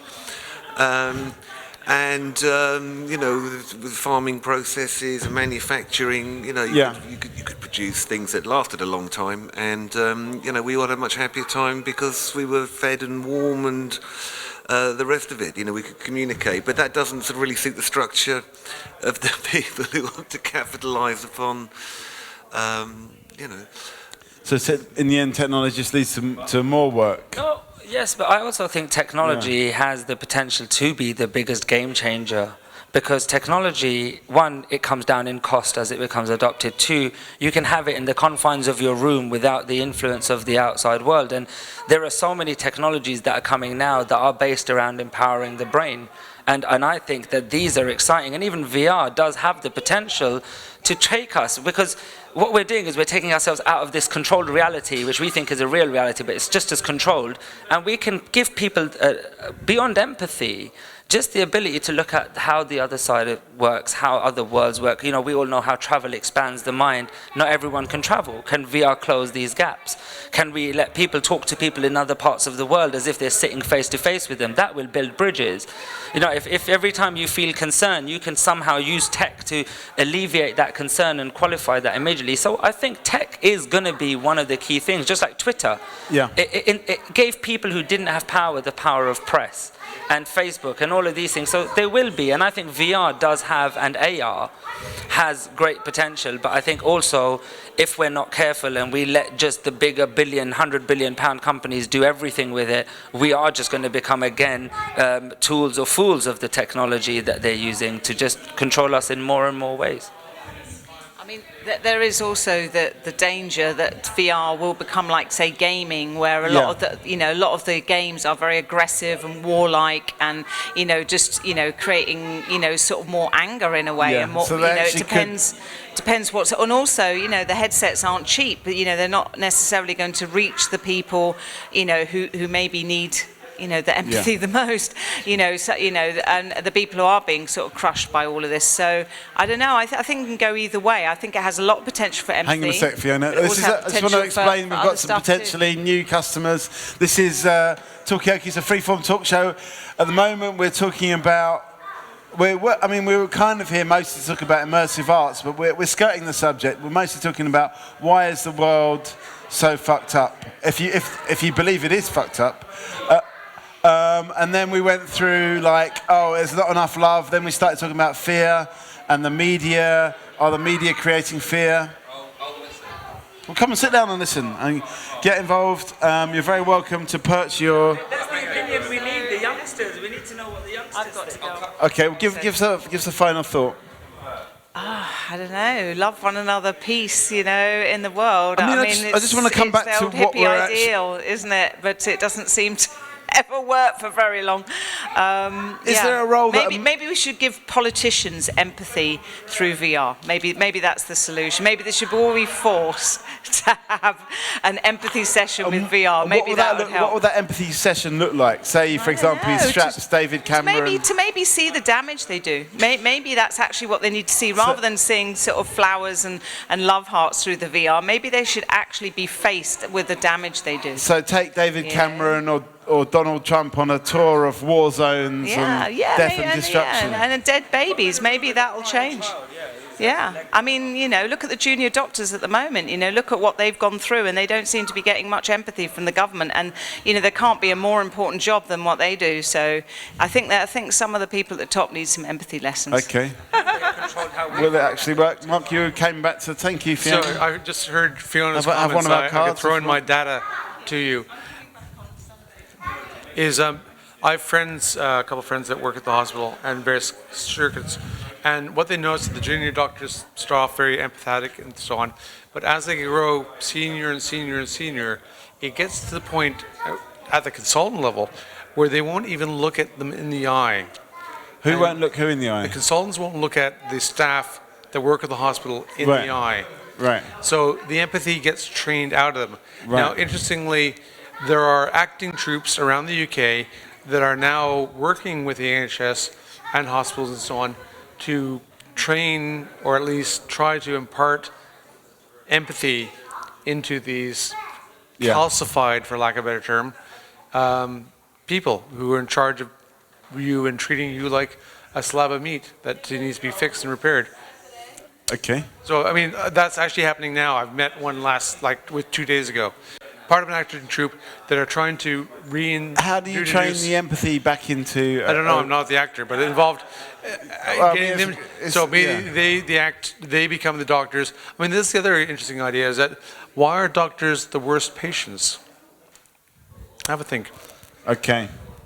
So we're talking about empathy now, and I guess we're back on the immersive arts and virtual reality theme. We went on a large detour, but how do you actually invoke empathy, create a lasting sense of empathy, not just because I think that's what we're wanting to do here, both with the consultant and the senior politician. I think you need to create active experiences. That's the problem. I think a lot of the time when people have used VR, it's been done passively. So you are, again, just externally experiencing, whereas if you can create something which is more of an active, part-taking experience, like scenarios. Imagine wearing a headset and all of a sudden being in lots and lots of everyday scenarios that everyday people have to face. Yeah. And then say to the politician, how do you cope with this? How would you cope with this? How would you cope with that? Yeah. And what you're doing is you're cognitively engaging them. You've got to get them to think. You can't get them to see any one thing. So maybe we need to find funny ways of engaging politicians with VR. And once we've got them in there, we can control their world easily. Okay. Is it a good way to control somebody's mind? Can you control someone's mind with VR? Can you? Yes. Yes, you can. Yes, you can, and my company makes it happen. MindPlay, that's what we do. Yeah. We make brain technology that connects with VR, so you can see what's going on emotionally inside their brain. Yeah. But to be really honest, coming back to your point, I don't think we can. Yeah. Because a lot of people are chosen in their roles because of the lack of empathy. It's like, why are so many people in higher positions in business psychopaths? Clinically, they're trained not to care because people who care are weak.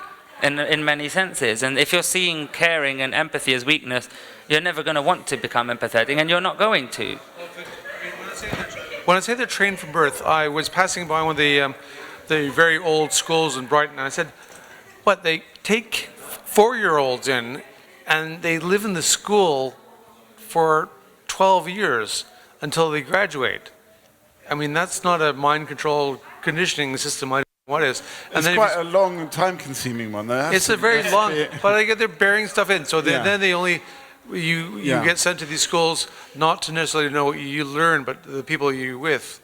I mean, I have another example that involves an old manor house and the smartest person in the county that was sent to Oxford and came back a black magician, and he was in charge of teaching the children. But this is a couple of centuries ago, and it's a longer story. That sounds like an interesting story, though. But again, you wonder what. I mean, talk to a psychologist that's had to deal with the debris of these people. Yeah.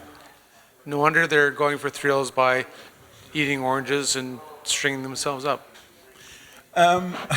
It's a hardwire. The problem is that once you get to a certain level of conditioning, the brain physically changes. So and it sort of hardens. Yeah. So the problem is that your central nervous system no longer communicates in the way that it should. So, for example, if I showed you a picture, or if I right now pulled out a child and slashed their throat, you and almost everyone else, including me, would feel sick and upset, and your system would be going haywire. Yeah. Somebody who's psychopathic would see that in no different way to going and cutting up a piece of celery or going to a butcher shop and picking up a slab of meat. So because they don't have the physical reaction and connection, there's no way that you can train it. And the problem with that is actually what you end up doing is you train them to become manipulative masters.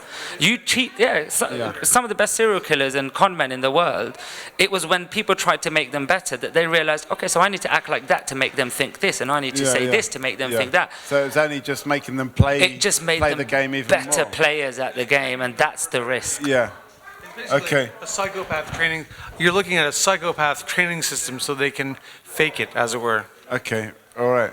Okay, so I didn't really expect to go down this line today, but I guess we're talking about psychopaths. Is there any point, are there any functional point of having psychopaths if there's so many of them around? Yeah. For the corporate world, you mean? If there's so many around, why do they exist? How come we've got so many of them if they're kind of so damaging to society? Psychopaths have been around for forever. You've got warlords in the world who go around butchering and cutting babies out of pregnant women. So there's always going to be sick people in the world. And the bottom line is, if a psychopath just happens to be a psychopath, they tend to find themselves in roles where their traits are valued. And there is a space for them. In the commercial world, you do see CEOs who are a little bit psychopathic tend to do better because they can make decisions that are not emotionally tackling or strenuous. So they have a place, and they're human. So it's not something that they've been turned into monsters. They just happen to be slightly more monsterish in terms of potential. Yeah. But not every psychopath will do psychopathic things either. So it just means they feel a little bit less in terms of the... Would society function without those people? Imagine for some reason you had an island where there were no psychopath-free islands, and you sort of like had you started a society. Would you be able to not... Would it still function without the psychopath? Listen, you wouldn't have your own island if it wasn't first owned by a freaking psychopath. So you couldn't get one, basically. You couldn't do that. I have this theory, and again, we're off the beaten track into 14, that's okay. That's 14 okay. waters, and there's no one listening. Yeah. So this is new information. You know the Tesla Tower, the free energy tower? Yeah. That was set up in Whitencliff, Long Island.